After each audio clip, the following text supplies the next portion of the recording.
ਸਤਿ ਸ੍ਰੀ ਅਕਾਲ ਜੀ ਦਾ ਖਾਲਸ ਟੀਵੀ ਦੇਖਣ ਵਾਲੇ ਦੇਸ਼ ਦੁਨੀਆ ਦੇ ਸਾਡੇ ਸਾਰੇ ਦਰਸ਼ਕਾਂ ਦਾ ਬਹੁਤ-ਬਹੁਤ ਸਵਾਗਤ ਹੈ। ਅੱਜ 23 ਜੁਲਾਈ ਹੈ, ਦਿਨ ਸ਼ਨੀਚਰਵਾਰ ਹੈ। ਨਾਨਕਸ਼ਾਹੀ ਸੰਮਤ 554 ਦੇ ਮੁਤਾਬਿਕ ਅੱਜ 8 ਸੌਣ ਚੜ ਗਿਆ। ਖਬਰਾਂ ਦੇ ਇਸ ਖਾਸ ਬੁਲੇਟਿਨ ਦੇ ਵਿੱਚ ਤੁਹਾਨੂੰ ਸਾਰੀਆਂ ਵੱਡੀਆਂ ਤਾਜ਼ਾ ਤੇ ਅਹਿਮ ਖਬਰਾਂ ਦੱਸਾਂਗੇ। CBSE ਨੇ 12ਵੀਂ ਅਤੇ 10ਵੀਂ ਦੇ ਨਤੀਜਿਆਂ ਦਾ ਐਲਾਨ ਕਰ ਦਿੱਤਾ ਹੈ। ਕੁੜੀਆਂ ਨੇ ਮੁੜ ਬਾਜ਼ੀ ਮਾਰੀ ਹੈ। 12ਵੀਂ ਦੇ ਵਿੱਚੋਂ 92% ਤੇ 10ਵੀਂ ਦੇ ਵਿੱਚੋਂ 94% ਵਿਦਿਆਰਥੀ ਪਾਸ ਹੋਏ ਨੇ। ਪਿਛਲੇ ਸਾਲਾਂ ਵਾਂਗ ਇਸ ਵਾਰੀ ਬੋਰਡ ਨੇ ਮੈਰਿਟ ਸੂਚੀ ਨਹੀਂ ਐਲਾਨੀ ਹੈ। ਪਹਿਲੀ ਵਾਰੀ ਇੱਕੇ ਦਿਨ 2 ਨਤੀਜਿਆਂ ਦਾ ਐਲਾਨ ਕੀਤਾ ਗਿਆ ਹੈ। ਪ੍ਰਧਾਨ ਮੰਤਰੀ ਨਰਿੰਦਰ ਮੋਦੀ ਨੇ ਸਾਰੇ ਵਿਦਿਆਰਥੀਆਂ ਨੂੰ ਵਧਾਈ ਦਿੱਤੀ ਹੈ। ਹਾਲਾਂਕਿ ਇਸ ਵਾਰੀ ਨਤੀਜਾ ਪਿਛਲੇ ਸਾਲ ਦੇ ਨਾਲੋਂ ਘੱਟ ਰਿਹਾ ਹੈ।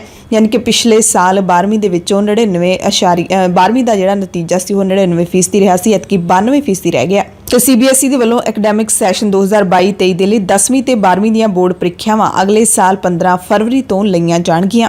ਪੰਜਾਬ ਦੇ ਮੁੱਖ ਮੰਤਰੀ ਭਗਵੰਤ ਸਿੰਘ ਮਾਨ ਨੇ ਭਾਰਤ ਦੇ ਪ੍ਰਧਾਨ ਮੰਤਰੀ ਨੂੰ MSP ਕਮੇਟੀ ਬਾਰੇ ਚਿੱਠੀ ਲਿਖੀ ਹੈ। ਉਹਨਾਂ ਨੇ ਗ੍ਰਹਿ ਮੰਤਰੀ ਅਮਿਤ ਸ਼ਾਹ ਅਤੇ ਖੇਤੀਬਾੜੀ ਮੰਤਰੀ ਨਰਿੰਦਰ ਸਿੰਘ ਤੋਮਰ ਨੂੰ ਵੀ ਚਿੱਠੀਆਂ ਭੇਜੀਆਂ ਨੇ। ਪ੍ਰਧਾਨ ਮੰਤਰੀ ਨੂੰ ਦੇਸ਼ ਦੇ ਅੰਨ ਭੰਡਾਰ ਵਿੱਚ ਪੰਜਾਬ ਦੇ ਯੋਗਦਾਨ ਦਾ ਚੇਤਾ ਕਰਵਾਉਂਦਿਆਂ ਕਮੇਟੀ ਦੇ ਪੁਨਰਗਠਨ ਦੀ ਅਪੀਲ ਕੀਤੀ ਹੈ ਅਤੇ ਪੰਜਾਬ ਦੇ ਲਈ ਢੁਕਵੀਂ ਨੁਮਾਇੰਦਗੀ ਵੀ ਮੰਗੀ ਹੈ। ਉਧਰ BJP ਦੇ ਲੋਕ ਸਭਾ ਮੈਂਬਰ ਵੀ ਇਸ ਕਮੇਟੀ ਤੋਂ ਖੁਸ਼ ਨਹੀਂ ਹਨ। ਉਹ MSP ਦੀ ਗਰੰਟੀ ਵਾਲਾ ਨਿੱਜੀ ਬਿੱਲ ਸੰਸਦ ਦੇ ਵਿੱਚ ਪੇਸ਼ ਕਰਨ ਜਾ ਰਹੇ ਨੇ। ਭਾਰਤ ਸਰਕਾਰ ਨੇ ਵੱਡਾ ਝਟਕਾ ਦਿੱਤਾ ਹੈ ਦੇਸ਼ ਦੇ ਬਜ਼ੁਰਗਾਂ ਨੂੰ, ਕਿਉਂਕਿ ਸਰਕਾਰ ਨੇ ਸੀਨੀਅਰ ਸਿਟੀਜ਼ਨ ਯਾਨੀ ਕਿ ਬਜ਼ੁਰਗਾਂ ਨੂੰ ਰੇਲ ਭਾੜੇ ਵਿੱਚ ਮਿਲਦੀ ਰਿਆਇਤ ਖਤਮ ਕਰਨ ਦਾ ਫੈਸਲਾ ਸੁਣਾ ਦਿੱਤਾ ਹੈ।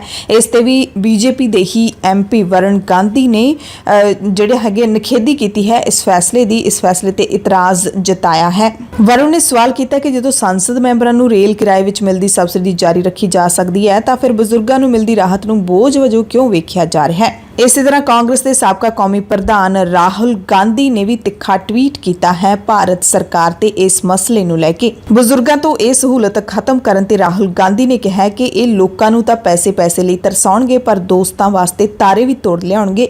ਗਾਂਧੀ ਨੇ ਟਵੀਟ ਕਰਕੇ ਕਿਹਾ, ਇਸ਼ਤਿਹਾਰਬਾਜ਼ੀ ਤੇ ਖਰਚਾ 911 ਕਰੋੜ ਰੁਪਏ, ਨਵੇਂ ਜਹਾਜ਼ 8400 ਕਰੋੜ ਰੁਪਏ, ਪੂੰਜੀਵਾਦੀ ਦੋਸਤਾਂ ਨੂੰ ਟੈਕਸਾਂ ਵਿੱਚ ਛੋਟ 1,45,000 ਕਰੋੜ ਰੁਪਏ ਪ੍ਰਤੀ ਸਾਲ। ਪਰ ਬਜ਼ੁਰਗਾਂ ਨੂੰ ਰੇਲ ਭਾੜੇ ਵਿੱਚ ਛੋਟ ਦੇਣ ਲਈ ਇਹਨਾਂ ਕੋਲੇ 1500 ਕਰੋੜ ਰੁਪਏ ਨਹੀਂ ਹੈਗੇ। ਆਪਣੇ ਦੋਸਤਾਂ ਲਈ ਤਾਂ ਤਾਰੇ ਤੋੜ ਕੇ ਲਿਆਉਣ ਲਈ ਵੀ ਤਿਆਰ ਨੇ ਪਰ ਲੋਕਾਂ ਨੂੰ ਪੈਸੇ ਲਈ ਤਰਸਾਉਣਗੇ। ਇਹ ਟਵੀਟ ਹੈ ਜਿਹੜਾ ਰਾਹੁਲ ਗਾਂਧੀ ਨੇ ਕੀਤਾ। ਦਰਅਸਲ ਸਰਕਾਰ ਪਹਿਲਾਂ ਸੀਨੀਅਰ ਸਿਟੀਜ਼ਨਸ ਨੂੰ ਰੇਲਵੇ ਕਿਰਾਏ ਵਿੱਚ 50% ਛੋਟ ਦਿੰਦੀ ਸੀ, ਯਾਨੀ ਕਿ ਜੇ ਟਿਕਟ 500 ਰੁਪਏ ਦੀ ਹੈ ਤਾਂ ਇਹਨਾਂ ਨੂੰ 250 ਰੁਪਏ ਹੀ ਦੇਣੇ ਪੈਂਦੇ ਸੀ। ਪਰ COVID-19 ਦੇ ਹਮਲੇ ਤੋਂ ਬਾਅਦ ਸਰਕਾਰ ਨੇ ਸਹੂਲਤ ਬੰਦ ਕਰ ਦਿੱਤੀ ਸੀ ਤੇ ਹੁਣ ਸਦਨਾਂ ਦੌਰਾਨ ਇਹ ਮਸਲਾ ਫੇਰ ਉੱਠਿਆ ਹੈ। ਲੋਕ ਸਭਾ ਤੇ ਰਾਜ ਸਭਾ ਦੇ ਵਿੱਚ ਜਿੱਥੇ ਹੰਗਾਮੇ ਹੋ ਰਹੇ ਨੇ, ਰੋਜ਼ਾਨਾ ਸੈਸ਼ਨ ਮੁਲਤਵੀ ਹੋ ਜਾਂਦਾ ਹੈ, ਪਰ ਕੱਲ ਲੋਕ ਸਭਾ ਦੇ ਵਿੱਚ ਹੰਗਾਮੇ ਦੇ ਵਿੱਚ ਹੀ ਇੰਡੀਅਨ ਅੰਟਾਰਕਟਿਕ ਬਿੱਲ ਪਾਸ ਕਰ ਦਿੱਤਾ ਹੈ। ਮੌਨਸੂਨ ਇਜਲਾਸ ਦੌਰਾਨ ਇਹ ਪਹਿਲਾ ਬਿੱਲ ਪਾਸ ਹੋਇਆ ਹੈ। ਜੇਕਰ ਇਹ ਬਿੱਲ ਸੰਸਦ 'ਚੋਂ ਪਾਸ ਹੋ ਗਿਆ ਤਾਂ ਅੰਟਾਰਕਟਿਕ ਖਿੱਤੇ ਦੇ ਵਿੱਚ ਭਾਰਤ ਵੱਲੋਂ ਸਥਾਪਿਤ ਖੋਜ ਸਟੇਸ਼ਨਾਂ ਤੇ ਹੁਣ ਭਾਰਤੀ ਕਾਨੂੰਨ ਲਾਗੂ ਹੋਏਗਾ। ਇਹ ਬਿੱਲ ਭੂ ਵਿਗਿਆਨ ਮੰਤਰੀ ਜਿਤੇਂਦਰ ਸਿੰਘ ਨੇ ਪੇਸ਼ ਕੀਤਾ। ਬਿੱਲ ਤੇ ਸੰਖੇਪ ਬਹਿਸ ਦਾ ਜਵਾਬ ਦਿੰਦਿਆਂ ਕੇਂਦਰੀ ਮੰਤਰੀ ਨੇ ਕਿਹਾ ਕਿ ਅੰਟਾਰਕਟਿਕ ਸੰਧੀ 1959 ਦੇ ਵਿੱਚ ਹੋਈ ਸੀ। ਭਾਰਤ ਨੇ 1983 ਵਿੱਚ ਇਸ ਤੇ ਹਸਤਾਖਰ ਕੀਤੇ ਸੀ। ਸੰਧੀ ਦਾ ਮੁੱਖ ਉਦੇਸ਼ ਅੰਟਾਰਕਟਿਕ ਦੀ ਵਰਤੋਂ ਫੌਜੀ ਗਤੀਵਿਧੀਆਂ ਜਾਂ ਹੋਰ ਕਿਸੇ ਦੁਰਵਰਤੋਂ ਲਈ ਨਾ ਕੀਤੀ ਜਾਵੇ। ਮਾਈਨਿੰਗ ਜਾਂ ਕਿਸੇ ਹੋਰ ਗੈਰ ਕਾਨੂੰਨੀ ਸਰਗਰਮੀ ਵਿੱਚ ਸ਼ਾਮਲ ਮੁਲਕਾਂ ਨੂੰ ਰੋਕਣਾ ਵੀ ਇਸ ਸੰਧੀ ਦਾ ਉਦੇਸ਼ ਹੈ। ਉਹਨਾਂ ਇਹ ਵੀ ਕਿਹਾ ਕਿ ਅੰਟਾਰਕਟਿਕਾ ਦੀ ਵਰਤੋਂ ਪਰਮਾਣੂ ਧਮਾਕੇ ਲਈ ਨਹੀਂ ਕੀਤੀ ਜਾਣੀ ਚਾਹੀਦੀ। ਸੰਧੀ ਦਾ ਮਕਸਦ ਅੰਟਾਰਕਟਿਕਾ ਦੇ ਵਿੱਚ ਵਾਤਾਵਰਣ ਤੇ ਭੂਗੋਲ ਨਾਲ ਸੰਬੰਧਿਤ ਖੋਜਾਂ ਤੇ ਤਜਰਬੇ ਤੱਕ ਹੀ ਸੀਮਿਤ ਰੱਖਣਾ ਹੈ। ਮੰਤਰੀ ਨੇ ਦੱਸਿਆ ਕਿ ਬਿੱਲ ਪਾਸ ਹੋਣ ਤੋਂ ਬਾਅਦ ਇਲਾਕੇ ਵਿੱਚ ਭਾਰਤੀ ਅਦਾਰਿਆਂ ਤੇ ਮੁਲਾਜ਼ਮਾਂ ਉੱਤੇ ਇਹ ਕਾਨੂੰਨ ਲਾਗੂ ਹੋ ਜਾਏਗਾ। ਇੱਕ ਕਮੇਟੀ ਦਾ ਗਠਨ ਵੀ ਕੀਤਾ ਜਾਏਗਾ ਜਿਸ ਦੀ ਅਗਵਾਈ ਭੂ ਵਿਗਿਆਨ ਮੰਤਰਾਲੇ ਦੇ ਸਕੱਤਰ ਤੇ ਹੋਰ ਮੰਤਰਾਲਿਆਂ ਦੇ ਨੁਮਾਇੰਦੇ ਕਰਨਗੇ। ਇਸ ਬਿੱਲ ਦੇ ਪੇਸ਼ ਕਰਨ ਤੋਂ ਬਾਅਦ ਵਿਰੋਧੀ ਧਿਰਾਂ ਇਸ ਬਿੱਲ ਦੇ ਉੱਤੇ ਵਿਚਾਰ ਕਰਨ ਦੀ ਮੰਗ ਕਰਦੀਆਂ ਰਹੀਆਂ, ਪਰ ਇਸ ਬਿੱਲ ਨੂੰ ਰੌਲੇ ਰੱਪੇ ਦੇ ਵਿੱਚ ਹੀ ਪਾਸ ਕਰ ਦਿੱਤਾ ਗਿਆ। ਸੋ ਕਿਹਾ ਜਾ ਸਕਦਾ ਹੈ ਕਿ ਹੁਣ ਇਸ ਬਿੱਲ ਦੇ ਕਾਨੂੰਨ ਬਣਨ ਦੇ ਵਿੱਚ ਕੋਈ ਬਹੁਤੀ ਦੇਰ ਨਹੀਂ ਲੱਗਣੀ, ਕਿਉਂਕਿ ਲੋਕ ਸਭਾ ਦੇ ਵਿੱਚ ਪਾਸ ਹੋ ਗਿਆ, ਰਾਜ ਸਭਾ ਦੇ ਵਿੱਚ ਵੀ ਇਸੇ ਤਰ੍ਹਾਂ ਪਾਸ ਹੋ ਜਾਣਾ ਤੇ ਫਿਰ ਰਾਸ਼ਟਰਪਤੀ ਦੀ ਮੋਹਰ ਤਾਂ ਕਿਧਰੇ ਗਈ ਹੀ ਨਹੀਂ।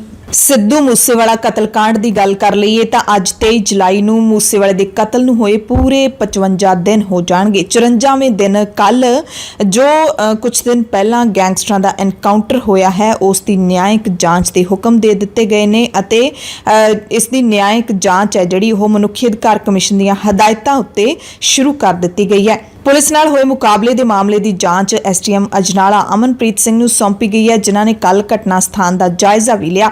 करीब 2 घंटिਆਂ तक ਉਹ ਘਟਨਾ ਸਥਾਨ ਤੇ ਰਹੇ ਤੇ ਘਟਨਾ ਬਾਰੇ ਵੇਰਵੇ ਹਾਸਲ ਕੀਤੇ। ਮੌਕੇ ਤੇ ਹਾਜ਼ਰ ਪੁਲਿਸ ਅਧਿਕਾਰੀਆਂ ਤੇ ਕਰਮਚਾਰੀਆਂ ਤੋਂ ਪੁਲਿਸ ਮੁਕਾਬਲੇ ਦੀ ਮੁਕੰਮਲ ਜਾਣਕਾਰੀ ਲਈ ਤੇ ਪਿੰਡ ਦੇ ਲੋਕਾਂ ਨਾਲ ਵੀ ਗੱਲਬਾਤ ਕੀਤੀ। ਇਸੇ ਦੌਰਾਨ ਡੀਜੀਪੀ ਗੌਰਵ ਯਾਦਵ ਦੇ ਆਦੇਸ਼ਾਂ ਤੇ ਇਸ ਮਾਮਲੇ ਦੀ ਜਾਂਚ ਲਈ ਪੁਲਿਸ ਦੀ 3 ਮੈਂਬਰੀ ਜਾਂਚ ਟੀਮ ਵੀ ਕਾਇਮ ਕੀਤੀ ਗਈ ਹੈ। ਫੋਰੈਂਸਿਕ ਟੀਮਾਂ ਅਤੇ ਪੁਲਿਸ ਵੀ ਘਟਨਾ ਸਥਾਨ ਤੇ ਲਗਾਤਾਰ ਜਾਂਚ ਕਰ ਰਹੀ ਹੈ। ਤੀਜੇ ਦਿਨ ਲਗਾਤਾਰ ਇਸੇ ਥਾਂ ਤੇ ਫੋਰੈਂਸਿਕ ਟੀਮਾਂ ਜਿਹੜੀਆਂ ਨੇ ਉਹ ਹਾਜ਼ਰ ਰਹੀਆਂ ਨੇ। ਸੀਸੀਟੀਵੀ ਕੈਮਰਿਆਂ ਦੀ ਰਿਕਾਰਡਿੰਗ ਵੀ ਘੋਖੀ ਜਾ ਰਹੀ ਹੈ ਅਤੇ ਇਸ ਇਲਾਕੇ ਨੂੰ ਸੀਲ ਕਰਕੇ ਇਥੋਂ ਗੋਲੀਆਂ ਦੇ ਖੋਲ ਵੀ ਬਰਾਮਦ ਕੀਤੇ ਜਾ ਰਹੇ ਨੇ ਅਤੇ ਘਰ ਦੇ ਵਿੱਚ ਹੋਰ ਵੀ ਜਾਂਚ ਕੀਤੀ ਜਾ ਰਹੀ ਹੈ, ਜਿਸ ਖੰਡਰ ਘਰ ਦੇ ਵਿੱਚ ਕਥਿਤ ਗੈਂਗਸਟਰਾਂ ਦੇ ਲੁਕੇ ਹੋਣ ਦੀ ਜਾਣਕਾਰੀ ਪੁਲਿਸ ਦੇ ਵੱਲੋਂ ਦਿੱਤੀ ਗਈ।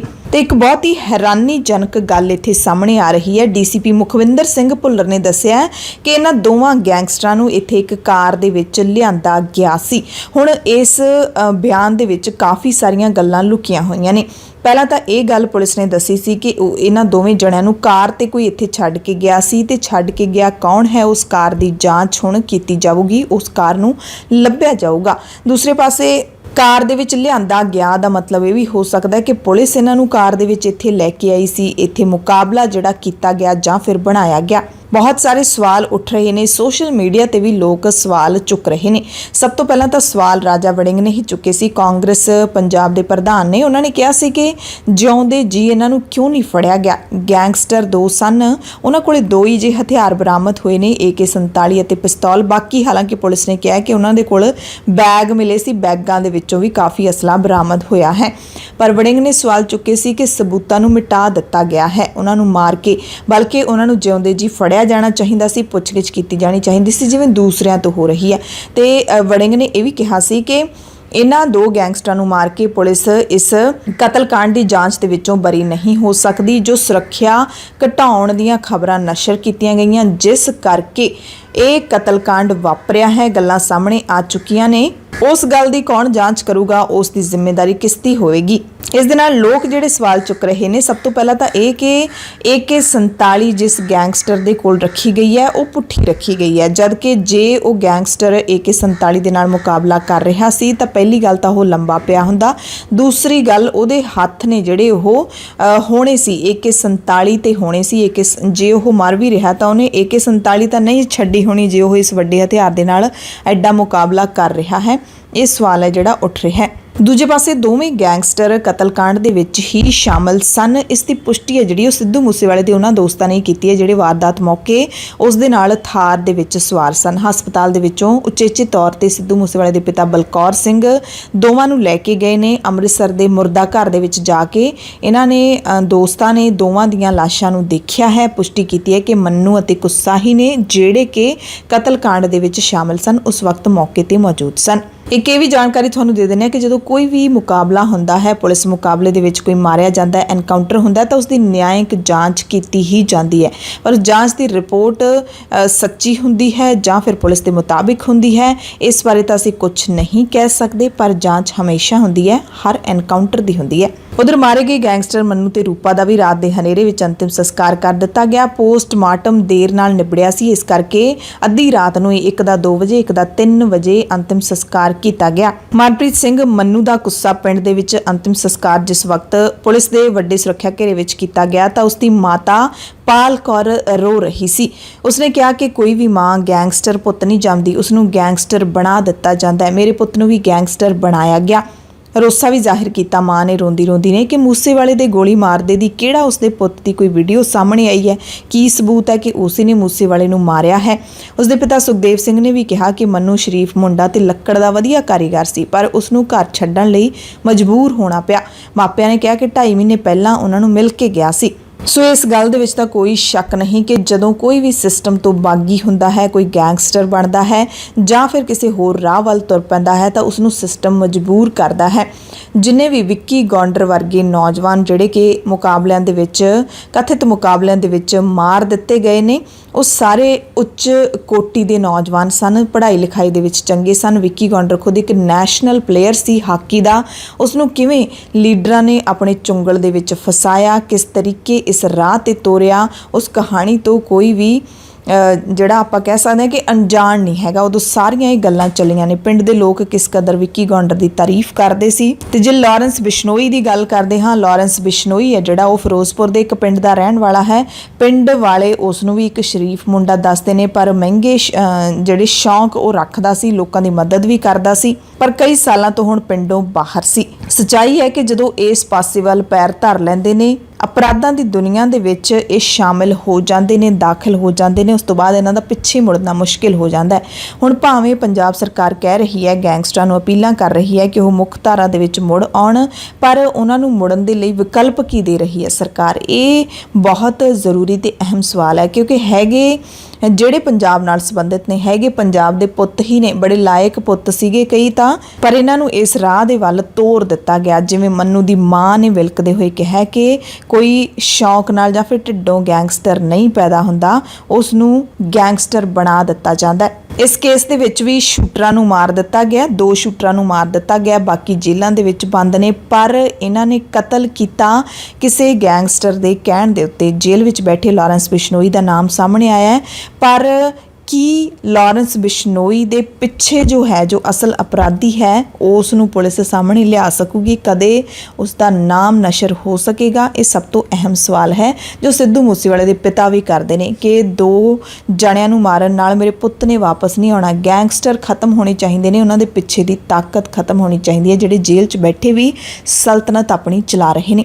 ਇਸ ਕੇਸ ਦੇ ਵਿੱਚ ਇੱਕ ਹੋਰ ਬੜੀ ਵੱਡੀ ਅਹਿਮ ਅਪਡੇਟ ਹੈ, ਜਿਹੜੀ ਕਿ ਫੜੇ ਗਏ ਅੰਕਿਤ ਸੇਰਸਾ ਤੋਂ ਮਿਲੀ ਹੈ। ਸ਼ੂਟਰ ਅੰਕਿਤ ਸੇਰਸਾ, ਉਮਰ ਮਹਿਜ਼ 18-19 ਸਾਲ ਹੈ। ਉਹਨੇ ਕਹਿੰਦੇ ਪੁਲਿਸ ਕੋਲ ਮੰਨਿਆ ਹੈ ਕਿ ਗੈਂਗਸਟਰ ਗੋਲਡੀ ਬਰਾੜ ਨੇ ਉਹਨਾਂ ਨੂੰ ਕੋਈ ਰਕਮ ਨਹੀਂ ਦਿੱਤੀ, ਕੋਈ ਪੈਸੇ ਨਹੀਂ ਦਿੱਤੇ। ਉਸਨੇ ਕਿਹਾ ਕਿ ਬਰਾੜ ਨੇ ਮੂਸੇਵਾਲੇ ਦੇ ਕਤਲ ਤੋਂ ਪਹਿਲਾਂ ਹਰਿਆਣਾ ਮੋਡਿਊਲ ਦੇ ਸ਼ੂਟਰਾਂ ਨਾਲ ਪੈਸਿਆਂ ਸਣੇ ਹੋਰ ਮਾਣ ਤਾਣ ਦਾ ਜਿਹੜਾ ਵਾਅਦਾ ਕੀਤਾ ਸੀ, ਉਹ ਸਿਰੇ ਨਹੀਂ ਚੜਿਆ, ਤੇ ਕਤਲ ਤੋਂ ਬਾਅਦ ਤਾਂ ਉਹਨੇ ਫੋਨ ਚੁੱਕਣਾ ਵੀ ਬੰਦ ਕਰ ਦਿੱਤਾ। ਇਸ ਤੋਂ ਪਹਿਲਾਂ ਪੁਲਿਸ ਦੀ ਗ੍ਰਿਫਤ ਦੇ ਵਿੱਚ ਪ੍ਰਿਆਵਰਤ ਫੌਜੀ ਕਸ਼ਿਸ਼ ਉਰਫ ਕੁਲਦੀਪ ਨੇ ਵੀ ਪੁੱਛ ਪੜਤਾਲ ਦੌਰਾਨ ਖੁਲਾਸਾ ਕੀਤਾ ਕਿ ਸਿੱਧੂ ਮੂਸੇਵਾਲੇ ਦੇ ਕਤਲ ਦਾ ਸੌਦਾ ਕਰੋੜ ਰੁਪਏ 'ਚ ਹੋਇਆ ਸੀ, ਜਿਹਦੇ ਵਿੱਚੋਂ 10 ਲੱਖ ਰੁਪਏ ਤਾਂ ਪਹਿਲਾਂ ਦਿੱਤੇ ਗਏ ਸੀ। ਹਰ ਸ਼ੂਟਰ ਨੂੰ 5-5 ਲੱਖ ਦੇਣ ਦੀ ਗੱਲ ਕੀਤੀ ਸੀ।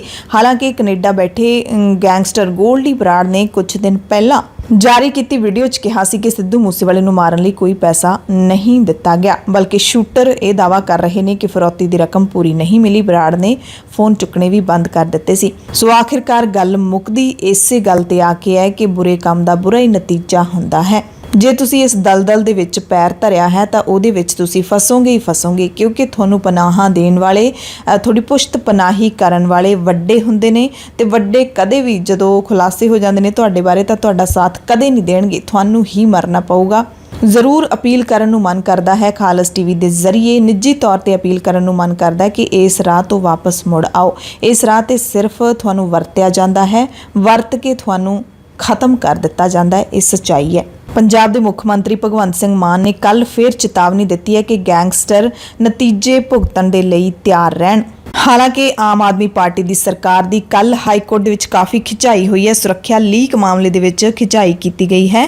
400 ਜਿਹੜੇ VIPs ਨੇ ਉਹਨਾਂ ਦੀ ਸੁਰੱਖਿਆ ਘਟਾਉਣ ਦੀ ਗੱਲ ਜਨਤਕ ਕਿਵੇਂ ਹੋਈ? ਇਹ ਜਿਹੜੀ ਕਾਰਵਾਈ ਸੀ ਉਹ ਜਨਤਕ ਕਿਵੇਂ ਹੋਈ? ਇਸ ਤੇ ਸਖਤੀ ਦੇ ਨਾਲ ਜਵਾਬ ਹੈ ਜਿਹੜਾ ਉਹ ਮੰਗਿਆ ਗਿਆ ਹੈ। ਹਫ਼ਤੇ 'ਚ ਸਰਕਾਰ ਨੂੰ ਜਵਾਬ ਦੇਣਾ ਪਊਗਾ। ਉਧਰ ਦਿੱਲੀ ਦੇ ਵਿੱਚ ਆਮ ਆਦਮੀ ਪਾਰਟੀ ਦੀ ਸਰਕਾਰ ਸਵਾਲਾਂ ਦੇ ਘੇਰੇ ਵਿੱਚ ਹੈ। ਦਿੱਲੀ ਸਰਕਾਰ ਦੀ ਆਬਕਾਰੀ ਨੀਤੀ ਦੀ CBI ਜਾਂਚ ਦੀ ਸਿਫਾਰਿਸ਼ ਉਪ ਰਾਜਪਾਲ ਨੇ ਖੁਦ ਕੀਤੀ ਹੈ।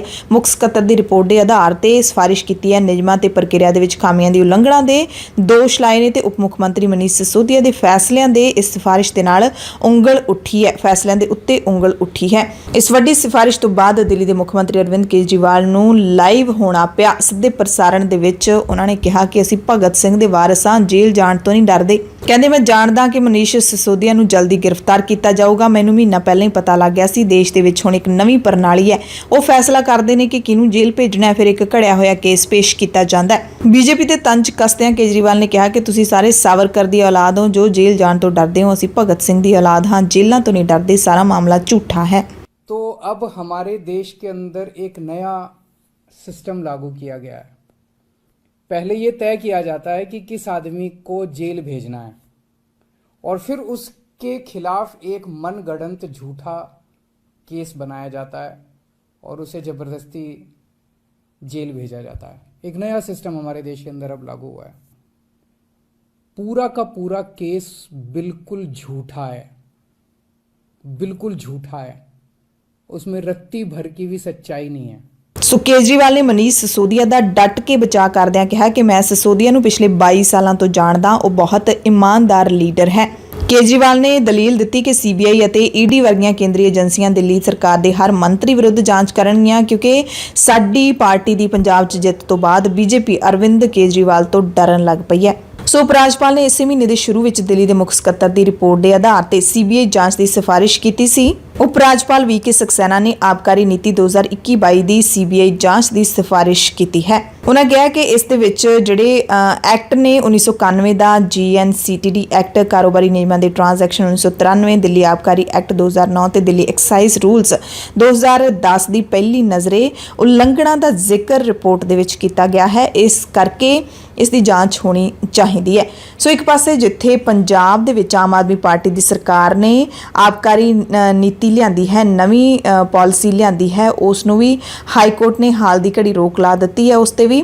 ਅਤੇ ਜਿਹੜੇ ਪੰਜਾਬ ਦੇ ਵਿੱਚ ਸ਼ਰਾਬ ਦੇ ਛੋਟੇ ਵਪਾਰੀ ਨੇ ਉਹ ਇਸ ਨੀਤੀ ਦਾ ਵਿਰੋਧ ਕਰ ਰਹੇ ਨੇ ਕਿ ਇਹ ਵੱਡੇ ਜਿਹੜੇ ਕਾਰੋਬਾਰੀ ਨੇ ਜਾਂ ਫਿਰ ਉਦਯੋਗਪਤੀ ਨੇ ਉਹਨਾਂ ਨੂੰ, ਸਰਮਾਏਦਾਰਾਂ ਨੂੰ ਫਾਇਦਾ ਪਹੁੰਚਾਉਣ ਦੇ ਲਈ ਲਿਆਂਦੀ ਗਈ ਹੈ, ਦਿੱਲੀ ਦੀ ਤਰਜ਼ ਤੇ ਲਿਆਂਦੀ ਗਈ ਹੈ, ਕਿਉਂਕਿ ਦਿੱਲੀ ਦੇ ਵਿੱਚ ਵੀ ਆਬਕਾਰੀ ਨੀਤੀ ਇਸੇ ਤਰ੍ਹਾਂ ਦੀ ਬਣੀ ਹੋਈ ਹੈ। ਤੇ ਪੰਜਾਬ ਸਰਕਾਰ ਨੇ ਕਿਹਾ ਵੀ ਸੀ ਕਿ ਦਿੱਲੀ ਦੀ ਤਰਜ਼ ਤੇ ਆਬਕਾਰੀ ਨਵੀਂ ਨੀਤੀ ਲਿਆਂਦੀ ਹੈ, ਪਰ ਉਹ ਨਵੀਂ ਨੀਤੀ ਵੀ ਸਵਾਲਾਂ ਦੇ ਘੇਰੇ ਵਿੱਚ ਹੈ ਤੇ ਜਿਹੜੀ ਦਿੱਲੀ ਵਾਲੀ ਨੀਤੀ ਹੈ ਉਸ ਦੇ ਖਿਲਾਫ ਤਾਂ ਜਾਂਚ ਦੀ ਸਿਫਾਰਿਸ਼ ਹੀ ਹੋ ਗਈ ਹੈ। ਇੱਕ ਹੋਰ ਜਾਣਕਾਰੀ ਤੁਹਾਨੂੰ ਦੇ ਦਿੰਦੇ ਹਾਂ ਕਿ ਹਰਿਆਣਾ ਸਿੱਖ ਗੁਰਦੁਆਰਾ ਪ੍ਰਬੰਧਕ ਕਮੇਟੀ ਦੇ ਪ੍ਰਧਾਨ ਬਲਜੀਤ ਸਿੰਘ ਦਾਦੂਵਾਲ ਨੇ 1 ਅਗਸਤ ਨੂੰ ਬਠਿੰਡਾ ਜੇਲ੍ਹ ਦੇ ਮੂਹਰੇ ਰੋਸ ਧਰਨਾ ਲਾਉਣ ਦਾ ਐਲਾਨ ਕੀਤਾ ਹੈ। ਮਸਲਾ ਦਰਅਸਲ ਪਿਛਲੇ ਦਿਨੀ ਬਠਿੰਡਾ ਜੇਲ੍ਹ ਦੇ ਵਿੱਚ ਇੱਕ ਅੰਮ੍ਰਿਤਧਾਰੀ ਸਿੱਖ ਕੈਦੀ ਦੇ ਕੇਸ ਕਤਲ ਕੀਤੇ ਜਾਣ ਨਾਲ ਜੁੜਿਆ ਹੋਇਆ ਹੈ। ਪਿਛਲੇ ਦਿਨੀ ਜਦੋਂ ਨੌਜਵਾਨ ਆਪਣੀ ਪੇਸ਼ੀ ਭੁਗਤਣ ਦੇ ਲਈ ਜਾ ਰਿਹਾ ਸੀ ਤਾਂ ਉਸ ਵਕਤ ਉਹਨੇ ਆਪਣੀ ਮਾਂ ਨੂੰ ਰੋਂਦੇ ਰੋਂਦੇ ਦੱਸਿਆ ਸੀ ਕਿ ਉਸਦੇ ਕੇਸਾਂ ਦੀ ਬੇਅਦਬੀ ਕੀਤੀ ਗਈ ਹੈ, ਕੇਸ ਕਤਲ ਕੀਤੇ ਗਏ ਨੇ ਅਤੇ ਤਸ਼ੱਦਦ ਕੀਤਾ ਗਿਆ ਹੈ, ਸੱਟਾਂ ਦੇ ਨਿਸ਼ਾਨ ਵੀ ਦਿਖਾਏ ਸਨ। ਤੇ ਉਸੇ ਰੋਸ ਦੇ ਵਿੱਚ 1 ਅਗਸਤ ਨੂੰ ਜੇਲ੍ਹ ਦੇ ਬਾਹਰ ਰੋਸ ਧਰਨਾ ਦਿੱਤਾ ਜਾਊਗਾ। ਤੇ ਬਲਜੀਤ ਸਿੰਘ ਦਾਦੂਵਾਲ ਨੇ ਸਾਰਿਆਂ ਨੂੰ 11 ਵਜੇ ਸੋਮਵਾਰ ਨੂੰ ਸਵੇਰੇ 11 ਵਜੇ ਬਠਿੰਡਾ ਦੀ ਜੇਲ੍ਹ ਦੇ ਗੇਟ ਮੂਹਰੇ ਵਹੀਰਾਂ ਘੱਤ ਕੇ ਪਹੁੰਚਣ ਦੀ ਅਪੀਲ ਕੀਤੀ ਹੈ। ਇੱਕ ਹੋਰ ਅਹਿਮ ਖਬਰ ਤੁਹਾਨੂੰ ਦੱਸ ਦਿੰਦੇ ਹਾਂ ਕਿ ਕਿਤਾਬਾਂ ਰੱਖਣ ਦੇ ਕੇਸ ਵਿੱਚ ਉਮਰ ਕੈਦ ਦੀ ਸਜ਼ਾ ਭੁਗਤ ਰਹੇ ਪੰਜਾਬ ਦੇ 3 ਸਿੱਖ ਨੌਜਵਾਨਾਂ ਦੇ ਵਿੱਚੋਂ ਇੱਕ ਨੌਜਵਾਨ ਨੂੰ ਜ਼ਮਾਨਤ ਮਿਲ ਗਈ ਹੈ। ਪੰਜਾਬ ਲਾਇਰਸ ਦੇ ਵੱਲੋਂ ਸਿੱਖ ਲੀਗਲ ਅਸਿਸਟੈਂਸ ਬੋਰਡ ਦੀ ਮਦਦ ਦੇ ਨਾਲ ਜ਼ਿਲ੍ਹਾ ਨਵਾਂਸ਼ਹਿਰ ਦੀ ਅਦਾਲਤ ਵੱਲੋਂ ਘਰ ਦੇ ਵਿੱਚ ਕਿਤਾਬਾਂ ਤੇ ਹੋਰ ਸਾਹਿਤ ਰੱਖਣ ਨੂੰ ਆਧਾਰ ਬਣਾ ਕੇ ਕੀਤੀ ਉਮਰ ਕੈਦ ਦੀ ਸਜ਼ਾ ਦੇ ਕੇਸ ਵਿੱਚੋਂ ਸੁਰਜੀਤ ਸਿੰਘ ਲੱਕੀ ਦੀ ਜ਼ਮਾਨਤ ਪੰਜਾਬ ਤੇ ਹਰਿਆਣਾ ਹਾਈ ਕੋਰਟ ਨੇ ਮਨਜ਼ੂਰ ਕਰ ਲਈ ਹੈ ਤੇ ਹੁਣ ਉਹ ਜ਼ਮਾਨਤ ਉੱਤੇ ਰਿਹਾ ਹੋਣਗੇ। ਉਦੋਂ ਵੀ ਇਸ ਫੈਸਲੇ ਦੀ, ਅਦਾਲਤ ਦੇ ਇਸ ਫੈਸਲੇ ਦੀ ਰੱਜ ਕੇ ਨਿਖੇਧੀ ਹੋਈ ਸੀ। ਹਾਲਾਂਕਿ ਸਾਰਿਆਂ ਨੇ ਆਵਾਜ਼ ਨਹੀਂ ਚੁੱਕੀ, ਪਰ ਜਿਨ੍ਹਾਂ ਨੇ ਚੁੱਕੀ ਸੀ ਉਹਨਾਂ ਦੀ ਆਵਾਜ਼ ਦਮਦਾਰ ਸੀ, ਪਰ ਉਸ ਆਵਾਜ਼ ਦਾ ਕੋਈ ਅਸਰ ਸਰਕਾਰਾਂ ਤੇ ਅਦਾਲਤਾਂ ਤੇ ਨਹੀਂ ਹੋਇਆ ਕਿ ਕਿਤਾਬਾਂ ਰੱਖਣ ਦੇ ਦੋਸ਼ ਦੇ ਵਿੱਚ ਉਮਰ ਕੈਦ ਦੀ ਸਜ਼ਾ। ਐਨਫੋਰਸਮੈਂਟ ਡਾਇਰੈਕਟੋਰੇਟ ਨੇ ਕਾਂਗਰਸ ਪ੍ਰਧਾਨ ਸੋਨੀਆ ਗਾਂਧੀ ਨੂੰ 25 ਜੁਲਾਈ ਦੀ ਥਾਂ ਹੁਣ 26 ਜੁਲਾਈ ਨੂੰ ਜਾਂਚ ਵਿੱਚ ਸ਼ਾਮਲ ਹੋਣ ਲਈ ਤਾਜ਼ਾ ਸੰਮਨ ਜਾਰੀ ਕੀਤੇ ਨੇ। ਹਰਿਆਣਾ ਦੇ ਮੇਵਾਤ ਵਿੱਚ ਟਰੱਕ ਤੇ ਆਟੋ ਦੀ ਟੱਕਰ ਵਿੱਚ 7 ਜਣਿਆਂ ਦੀ ਮੌਤ ਹੋ ਗਈ ਹੈ, 4 ਜ਼ਖਮੀ ਹੋਏ ਨੇ। ਕੇਂਦਰੀ ਰੇਲ ਮੰਤਰੀ ਅਸ਼ਵਨੀ ਵੈਸ਼ਨਵ ਨੇ ਅੰਕੜੇ ਦਿੱਤੇ ਨੇ ਕਿ ਅਗਨੀਪਥ ਯੋਜਨਾ ਦੇ ਵਿਰੁੱਧ ਅੰਦੋਲਨ ਕਰਕੇ ਭਾਰਤੀ ਰੇਲਵੇ ਨੂੰ 259 ਕਰੋੜ 44 ਲੱਖ ਦਾ ਨੁਕਸਾਨ ਹੋਇਆ। ਮੋਹਾਲੀ ਦੀ civil surgeon doctor Adarshpal Kaur ਨੇ ਇੱਕ ਪੰਜਾਬੀ ਅਖਬਾਰ ਦੇ ਵਿੱਚ ਛਪੀ ਇੱਕ ਖਬਰ ਨੂੰ ਸਿਰੇ ਤੋਂ ਨਕਾਰ ਦਿੱਤਾ। ਦੱਸਿਆ ਕਿ ਜ਼ਿਲ੍ਹਾ ਮੋਹਾਲੀ 'ਚ ਹਾਲੇ ਤੱਕ ਮੌਂਕੀ ਪੌਕਸ ਦਾ ਕੋਈ ਵੀ ਮਾਮਲਾ ਸਾਹਮਣੇ ਨਹੀਂ ਆਇਆ, ਜਦਕਿ ਉੱਘੇ ਅਖਬਾਰ ਨੇ ਇਹ ਗਲਤ ਖਬਰ ਛਾਪ ਦਿੱਤੀ ਹੈ। ਸਿਹਤ ਵਿਭਾਗ ਦੇ ਅਧਿਕਾਰੀਆਂ ਨੇ ਝੂਠੀਆਂ ਤੇ ਬੇਬੁਨਿਆਦ ਖਬਰਾਂ ਤੋਂ ਸੁਚੇਤ ਰਹਿਣ ਦੇ ਲਈ ਐਡਵਾਈਜ਼ਰੀ ਵੀ ਜਾਰੀ ਕੀਤੀ ਹੈ। ਖਬਰਾਂ ਦੇ ਇਸ ਖਾਸ ਬੁਲੇਟਿਨ ਦੇ ਵਿੱਚ ਤੁਹਾਨੂੰ ਕੱਲ੍ਹ ਦੀਆਂ ਕੁਝ ਹੋਰ ਅਹਿਮ ਖਬਰਾਂ ਦੱਸਦੇ ਹਾਂ। ਸ਼ੁਭਦੀਪ ਸਿੰਘ ਸਿੱਧੂ ਮੂਸੇਵਾਲੇ ਦੇ ਕਾਤਲ ਗੈਂਗਸਟਰਾਂ ਨੂੰ ਮੁਕਾਬਲੇ ਦੇ ਵਿੱਚ ਮਾਰਨ ਤੋਂ ਬਾਅਦ ਪੰਜਾਬ ਸਰਕਾਰ ਨੇ ਸੂਬੇ ਦੇ ਵਿੱਚੋਂ ਗੈਂਗਸਟਰ ਕਲਚਰ ਅਤੇ ਨਸ਼ਾ ਤਸਕਰਾਂ ਨੂੰ ਖਤਮ ਕਰਨ ਦੀ ਠਾਣ ਲਈ ਹੈ। ਮੁੱਖ ਮੰਤਰੀ ਭਗਵੰਤ ਸਿੰਘ ਮਾਨ ਨੇ ਸੂਬਾ ਪੱਧਰੀ ਐਂਟੀ ਗੈਂਗਸਟਰ ਟਾਸਕ ਫੋਰਸ ਦਾ ਗਠਿਤ ਕਰਨ ਤੋਂ ਬਾਅਦ ਇਸੇ ਤਰਜ਼ ਉੱਤੇ ਜ਼ਿਲ੍ਹਾ ਪੱਧਰੀ ਟੀਮਾਂ ਬਣਾਉਣ ਦਾ ਫੈਸਲਾ ਲਿਆ ਹੈ। ਹਰ ਇੱਕ ਯੂਨਿਟ ਦੇ ਵਿੱਚ 10 ਤੋਂ 15 ਜਵਾਨਾਂ ਨੂੰ ਸ਼ਾਮਲ ਕੀਤਾ ਜਾਊਗਾ।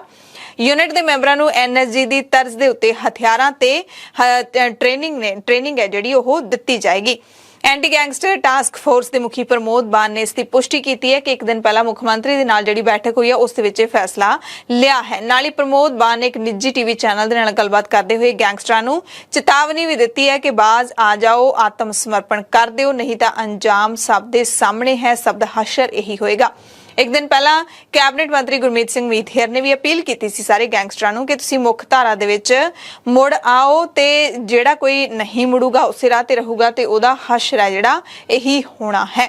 ਇੱਕ ਜਾਣਕਾਰੀ ਦੇ ਮੁਤਾਬਿਕ ਪੰਜਾਬ ਦੇ ਵਿੱਚ 40 ਤੋਂ 50 ਗੈਂਗਸਟਰਾਂ ਦੇ ਗਰੁੱਪ ਕੰਮ ਕਰ ਰਹੇ ਨੇ। ਇਹਨਾਂ ਵਿੱਚੋਂ 4-5 ਨੂੰ ਅਤ ਖਤਰਨਾਕ ਕਰਾਰ ਦਿੱਤਾ ਗਿਆ ਹੈ ਤੇ ਪੰਜਾਬ ਤੇ ਦਿੱਲੀ ਦੀਆਂ ਜੇਲ੍ਹਾਂ ਦੇ ਵਿੱਚ ਬੰਦ ਗੈਂਗਸਟਰ ਆਪਣੀ ਹਕੂਮਤ ਚਲਾ ਰਹੇ ਨੇ, ਪੂਰੇ ਭਾਰਤ ਦੇ ਵਿੱਚ ਚਲਾ ਰਹੇ ਨੇ। ਪੰਜਾਬ ਵੀ ਬਹੁਤ ਪ੍ਰਭਾਵਿਤ ਹੈ ਇਹਨਾਂ ਦੀ ਹਕੂਮਤ ਤੋਂ ਤੇ ਇਹ ਹਕੂਮਤ ਹੈ ਜਿਹੜੀ ਜੇਲ੍ਹਾਂ ਦੇ ਵਿੱਚ ਬੈਠੇ ਬੈਠੇ ਕਿਵੇਂ ਚੱਲ ਸਕਦੀ ਹੈ, ਇਸ ਤੋਂ ਕੋਈ ਵੀ ਅਣਜਾਣ ਨਹੀਂ ਹੈਗਾ ਕਿ ਸਿਰ ਤੇ ਕਿਹਦੀਆਂ ਛਾਵਾਂ ਹੁੰਦੀਆਂ ਨੇ, ਜਿਸ ਦੇ ਤਹਿਤ ਜਿਹਦੀਆਂ ਛਾਵਾਂ ਦੇ ਥੱਲੇ ਤੁਸੀਂ ਜੇਲ੍ਹਾਂ ਦੇ ਵਿੱਚ ਰਹਿ ਕੇ ਵੀ ਆਪਣਾ ਖਤਰਨਾਕ ਖੇਡ ਖੇਲ ਸਕਦੇ ਹੋ।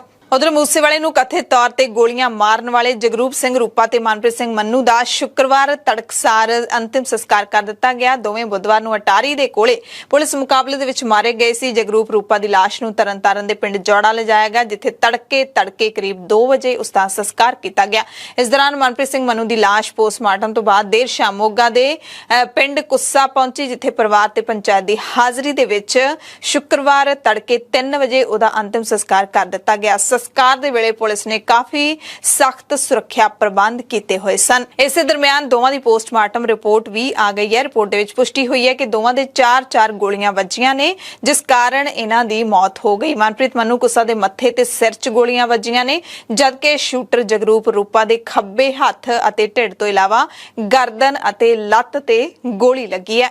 ਇਸ ਐਨਕਾਊਂਟਰ ਨੂੰ ਕਿਵੇਂ ਅੰਜਾਮ ਦਿੱਤਾ ਗਿਆ, ਇਸ ਬਾਰੇ AGTF ਦੇ ਮੁਖੀ ਪ੍ਰਮੋਦ ਬਾਨ ਨੇ ਫਿਰ ਇੱਕ ਨਿੱਜੀ ਟੀਵੀ ਚੈਨਲ ਦੇ ਨਾਲ ਗੱਲਬਾਤ ਕੀਤੀ ਅਤੇ ਦੱਸਿਆ ਕਿ ਐਨਕਾਊਂਟਰ ਦੇ ਵਿੱਚ ਮਾਰੇ ਗਏ ਦੋਵੇਂ ਸ਼ੂਟਰਾਂ ਦੀ ਲੀਡ ਪਹਿਲਾਂ ਤੋਂ ਹੀ ਪੰਜਾਬ ਪੁਲਿਸ ਕੋਲ ਸੀ। 3-4 ਦਿਨਾਂ ਤੋਂ ਹੀ ਇਹਨਾਂ ਦਾ ਪਿੱਛਾ ਕੀਤਾ ਜਾ ਰਿਹਾ ਸੀ। ਇਹਨਾਂ ਦਾ ਪਿੱਛਾ ਕਰਦੇ ਹੋਏ ਪੁਲਿਸ ਇਸੇ ਥਾਂ ਤੇ ਪਹੁੰਚੀ ਸੀ ਤੇ ਦੋਵੇਂ ਗੈਂਗਸਟਰ ਮਨਪ੍ਰੀਤ ਮੰਨੂ ਕੁੱਸਾ ਤੇ ਜਗਰੂਪ ਰੂਪਾ ਮੁਕਾਬਲੇ ਵਾਲੇ ਦਿਨ ਹੀ ਕਹਿੰਦੇ ਇੱਥੇ ਪਹੁੰਚੇ ਸੀ, ਸਵੇਰੇ ਇੱਥੇ ਪਹੁੰਚੇ ਸੀ ਤੇ 10:30 ਵਜੇ ਮੁਕਾਬਲਾ ਸ਼ੁਰੂ ਵੀ ਹੋ ਗਿਆ ਸੀ। ਪ੍ਰਮੋਦ ਬਾਨ ਨੇ ਵੀ ਕਿਹਾ ਕਿ ਸ਼ੂਟਰਾਂ ਨੂੰ ਕਈ ਵਾਰੀ ਸਰੈਂਡਰ ਕਰਨ ਦੇ ਲਈ ਕਿਹਾ ਗਿਆ, ਪਰ ਉਹ ਲਗਾਤਾਰ ਫਾਇਰਿੰਗ ਕਰਦੇ ਰਹੇ। ਹਥਿਆਰ ਜਿਹੜੇ ਮਿਲੇ ਨੇ ਉਹਨਾਂ ਬਾਰੇ ਵੀ ਉਹਨਾਂ ਨੇ ਜਾਣਕਾਰੀ ਦਿੱਤੀ ਹੈ। ਵੱਡਾ ਖੁਲਾਸਾ ਕੀਤਾ ਕਿ ਇਹਨਾਂ ਨੂੰ ਹਥਿਆਰ ਸਰਹੱਦ ਪਾਰ ਤੋਂ ਅਤੇ ਇਸ ਤੋਂ ਇਲਾਵਾ UP ਅਤੇ ਮੱਧ ਪ੍ਰਦੇਸ਼ ਤੋਂ ਸਪਲਾਈ ਕੀਤੇ ਜਾ ਰਹੇ ਸੀ। ਇਸੇ ਕਰਕੇ ਇਹਨਾਂ ਕੋਲ ਹਥਿਆਰਾਂ ਦਾ ਵੱਡਾ ਜ਼ਖੀਰਾ ਸੀ।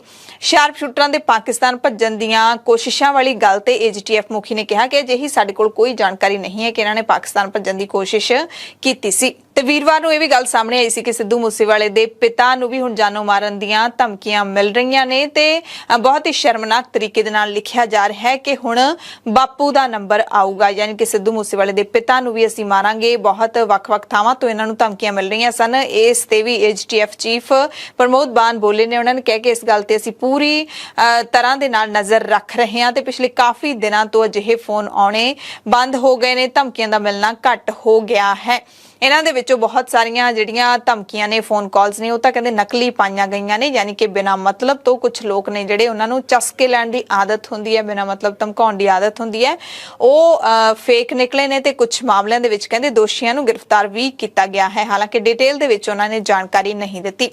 ਤੇ ਇਸੇ ਮਸਲੇ ਤੇ ਪੰਜਾਬ ਕਾਂਗਰਸ ਦੇ ਪ੍ਰਧਾਨ ਅਮਰਿੰਦਰ ਸਿੰਘ ਰਾਜਾ ਵੜਿੰਗ ਨੇ ਪੰਜਾਬ ਦੀ ਆਮ ਆਦਮੀ ਪਾਰਟੀ ਦੀ ਸਰਕਾਰ ਤੋਂ ਸਿੱਧੂ ਮੂਸੇਵਾਲੇ ਦੇ ਪਿਤਾ ਦੀ ਸੁਰੱਖਿਆ ਦੀ ਮੰਗ ਵੀ ਕੀਤੀ ਹੈ। ਉਹਨਾਂ ਕਿਹਾ ਹੈ ਕਿ ਮੂਸੇਵਾਲੇ ਦੇ ਪਿਤਾ ਬਲਕੌਰ ਸਿੰਘ ਨੂੰ ਜਾਨੋਂ ਮਾਰਨ ਦੀਆਂ ਧਮਕੀਆਂ ਮਿਲੀਆਂ ਨੇ ਤੇ ਇਹਨਾਂ ਨੂੰ ਸਰਕਾਰ ਨੂੰ ਗੰਭੀਰਤਾ ਦੇ ਨਾਲ ਲੈਣਾ ਚਾਹੀਦਾ ਹੈ ਤੇ ਸਖਤ ਸੁਰੱਖਿਆ ਪ੍ਰਬੰਧ ਕੀਤੇ ਜਾਣੇ ਚਾਹੀਦੇ ਨੇ ਤੇ ਪਤਾ ਲਾਉਣਾ ਚਾਹੀਦਾ ਹੈ ਕਿ ਇਹਨਾਂ ਧਮਕੀਆਂ ਦੇ ਪਿੱਛੇ ਹੈ ਕੌਣ, ਥ੍ਰੈਟ ਕਰਨ ਵਾਲਾ ਕੌਣ ਹੈ। ਤੇ ਹੁਣ ਸ਼ੁੱਕਰਵਾਰ ਨੂੰ ਜਿਹੜੀ ਅਹਿਮ ਗੱਲ ਸਾਹਮਣੇ ਆਈ ਹੈ, ਅਹਿਮ ਅਪਡੇਟ ਸਾਹਮਣੇ ਆਈ ਹੈ ਇਸ ਕਤਲकांड ਦੇ ਵਿੱਚ, ਉਹਦੀ ਗੱਲ ਵੀ ਤੁਹਾਨੂੰ ਦੱਸ ਦਿੰਦੇ ਹਾਂ। ਉਹ ਖਬਰ ਅਹਿਮ ਇਹ ਹੈ ਕਿ ਕਤਲकांड ਮਾਮਲੇ ਨੂੰ ਲੈ ਕੇ ਇੱਕ ਨਵੀਂ ਫੋਨ ਕਾਲ ਰਿਕਾਰਡਿੰਗ ਵਾਇਰਲ ਹੋਈ ਹੈ ਗੈਂਗਸਟਰ ਲਾਰੈਂਸ ਬਿਸ਼ਨੋਈ ਅਤੇ ਮੂਸੇਵਾਲੇ ਦੇ ਸ਼ੂਟਰ ਦੇ ਵਿਚਕਾਰ, ਯਾਨੀ ਕਿ ਮੂਸੇਵਾਲੇ ਨੂੰ ਮਾਰਨ ਵਾਲੇ ਕਾਤਲ ਦੇ ਵਿਚਾਲੇ ਹੋਈ ਗੱਲਬਾਤ ਇਸ ਨੂੰ ਦੱਸਿਆ ਜਾ ਰਿਹਾ ਹੈ। ਪਰ ਦ ਖਾਲਸ ਟੀਵੀ ਇਸ ਫੋਨ ਕਾਲ ਦੀ ਅਧਿਕਾਰਿਤ ਤੌਰ ਤੇ ਪੁਸ਼ਟੀ ਨਹੀਂ ਕਰਦਾ ਹੈ।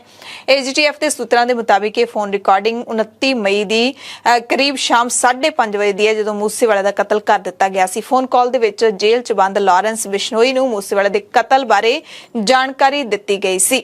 ਇਹ ਜਾਣਕਾਰੀ ਕਿਸ ਤਰੀਕੇ ਦੇ ਨਾਲ ਦਿੱਤੀ ਗਈ ਸੀ, ਦੋਨਾਂ ਦੇ ਵਿਚਾਲੇ ਕੀ ਗੱਲਬਾਤ ਹੋਈ ਹੈ, ਉਹ ਅਸੀਂ ਤੁਹਾਨੂੰ ਸਾਰੀ ਰਿਕਾਰਡਿੰਗ ਹੈ ਜਿਹੜੀ ਉਹ ਸੁਣਾਉਂਦੇ ਹਾਂ। हेलो हेलो हेलो हेलो, हाँ जी जी बोलिए। बात हो सकती है? हाँ बिल्कुल हो सकती है, करवाना ही जरूरी है। बोल रहे हाँ जी। एक मिनट। हाँ थोड़ा जल्दी बता के ला होल्ड पे। चलो लाइव स्पीकर ऑन करें गोल्डन लाइफ ऑन। मेरी गल सुन बहुत बहुत मुबारक भरा नु। ठीक हो? ठीक हो? हाँ मैं ठीक है। मैं ज्ञानी चढ़ाता गड्डी। हैं? ज्ञानी चढ़ाता गड्डी। की करता? मैं ज्ञानी चढ़ाता गड्डी उससे वाला मारता मारता? मारता मारता। ओके काटो। ਸੋ ਸਾਰੀ ਗੱਲਬਾਤ ਤੁਸੀਂ ਸੁਣ ਲਈ ਹੈ। ਸੁਣ ਕੇ ਪਤਾ ਲੱਗਦਾ ਕਿ ਸ਼ੂਟਰ ਦਾ ਫੋਨ ਪਹਿਲਾਂ ਜੇਲ੍ਹ ਦੇ ਵਿੱਚੋਂ ਕਿਸੇ ਹੋਰ ਨੇ ਚੁੱਕਿਆ ਸੀ। ਉਸ ਤੋਂ ਬਾਅਦ ਉਹਦੀ ਗੈਂਗਸਟਰ ਲਾਰੈਂਸ ਦੇ ਨਾਲ ਗੱਲ ਹੋਈ, ਕਿਉਂਕਿ ਗੱਲਬਾਤ ਦੇ ਵਿੱਚ ਵੀ ਲਾਰੈਂਸ ਦਾ ਨਾਮ ਲੈ ਰਿਹਾ ਹੈ।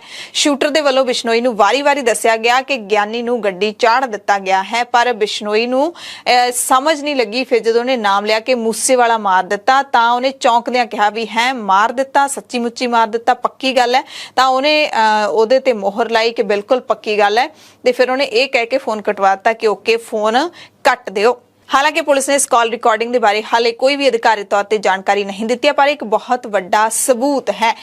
उधर लॉरेंस बिश्नोई दे आवाज़ दे जिहड़े सैंपल ने वो भी लए गए ने, आवाज़ दे नमूने लए गए ने उसकी आवाज़ पछाणन दे लई। ते फोन दे विच जिस तरीके दे नाल वो गल कर रहा सी, ये तां नहीं सी कि वो कोई नकली आवाज़ कढ के गल कर रहा है।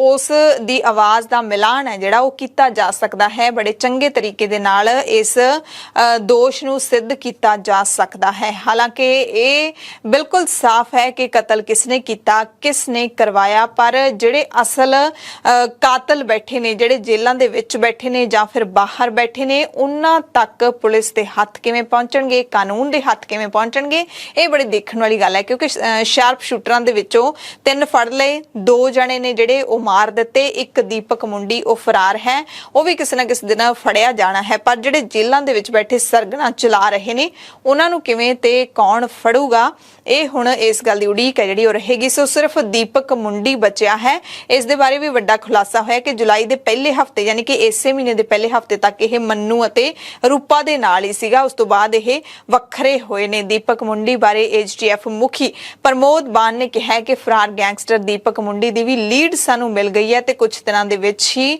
ਕਾਰਵਾਈ ਕੀਤੀ ਜਾਵੇਗੀ, ਯਾਨੀ ਕਿ ਇਹਨੂੰ ਫੜਨ ਦੀ ਪੂਰੀ ਆਸ ਹੈ ਹੁਣ ਪੰਜਾਬ ਸਰਕਾਰ ਨੂੰ। ਹਾਲਾਂਕਿ ਹੁਣ ਤੱਕ ਜਿੰਨੇ ਵੀ ਸ਼ਾਰਪ ਸ਼ੂਟਰ ਫੜੇ ਗਏ ਨੇ ਉਹ ਦਿੱਲੀ ਪੁਲਿਸ ਦੇ ਵੱਲੋਂ ਹੀ ਫੜੇ ਗਏ ਨੇ। ਪੰਜਾਬ ਪੁਲਿਸ ਉਹਨਾਂ ਨੂੰ ਟ੍ਰਾਂਜ਼ਿਟ ਰਿਮਾਂਡ ਤੇ ਇੱਥੇ ਲੈ ਕੇ ਆਈ ਹੈ। ਇਸੇ ਕੜੀ ਦੇ ਨਾਲ ਜੁੜਦੀ ਇੱਕ ਹੋਰ ਖਬਰ ਹੈ VIPs ਦੀ ਸੁਰੱਖਿਆ ਨੂੰ ਘਟਾਉਣ ਦੀ ਖਬਰ ਜਾਂ ਫਿਰ ਹਟਾਉਣ ਦੀ ਖਬਰ ਕਹਿ ਸਕਦੇ ਆ। ਮਈ ਮਹੀਨੇ ਦੇ ਵਿੱਚ ਪੰਜਾਬ 'ਚ 400 ਤੋਂ ਵੱਧ VIPs ਦੀ ਸੁਰੱਖਿਆ ਘੱਟ ਕੀਤੀ ਗਈ ਸੀ ਤੇ ਇਹਨਾਂ 400 ਦੇ ਵਿੱਚ ਹੀ ਸਿੱਧੂ ਮੂਸੇਵਾਲੇ ਦਾ ਨਾਮ ਵੀ ਸ਼ਾਮਿਲ ਸੀ। ਲਿਸਟ ਲੀਕ ਕਰ ਦਿੱਤੀ ਗਈ ਸੀ, ਬਿਲਕੁਲ ਜਿਹੜਾ ਹੈਗਾ ਹੋਸ਼ੋ ਹਵਾਸ ਦੇ ਵਿੱਚ ਲੀਕ ਕੀਤੀ ਗਈ ਸੀ। ਆਮ ਆਦਮੀ ਪਾਰਟੀ ਦੀ ਇੱਕ ਮੀਡੀਆ ਇੰਚਾਰਜ ਦੇ ਵੱਲੋਂ ਇਹ ਮੀਡੀਆ ਨੂੰ ਦਿੱਤੀ ਗਈ ਸੀ ਤੇ ਕਿਹਾ ਗਿਆ ਸੀ ਕਿ ਇਹਨਾਂ ਦੀ ਸੁਰੱਖਿਆ ਵਾਪਸ ਲੈ ਲਈ ਗਈ ਹੈ। ਪਰ ਜਿਹੜੀ ਅਸਲ ਖਬਰ ਸੀ ਉਹ ਸੀ ਕਿ ਟੈਂਪਰੇਰੀ ਤੌਰ ਤੇ ਘਟਾਈ ਗਈ ਸੀ। 6 ਜੂਨ ਤੋਂ ਬਾਅਦ ਇਸ ਨੂੰ ਵਾਪਸ ਕੀਤਾ ਜਾਣਾ ਸੀ। ਸੋ ਇਸ ਲਿਸਟ ਨੂੰ ਜਨਤਕ ਕੀਤੇ ਜਾਣ ਤੇ ਹੁਣ ਪੰਜਾਬ ਹਰਿਆਣਾ ਹਾਈ ਕੋਰਟ ਨੇ ਪੰਜਾਬ ਸਰਕਾਰ ਤੋਂ ਜਵਾਬ ਤਲਬੀ ਕੀਤੀ ਹੈ। ਸਖਤ ਸਵਾਲ ਪੁੱਛਦੇ ਹਾਈ ਕੋਰਟ ਨੇ ਕਿਹਾ ਹੈ ਕਿ 2 ਹਫ਼ਤਿਆਂ ਦੇ ਵਿੱਚ ਸਾਨੂੰ ਜਵਾਬ ਦਿੱਤਾ ਜਾਵੇ। ਜਿਨ੍ਹਾਂ ਲੋਕਾਂ ਦੀ ਸੁਰੱਖਿਆ ਘੱਟ ਕੀਤੀ ਗਈ ਹੈ ਉਹਨਾਂ ਤੇ ਵੀ ਅਦਾਲਤ ਨੇ ਸਰਕਾਰ ਨੂੰ ਅਹਿਮ ਨਿਰਦੇਸ਼ ਦਿੱਤੇ ਨੇ।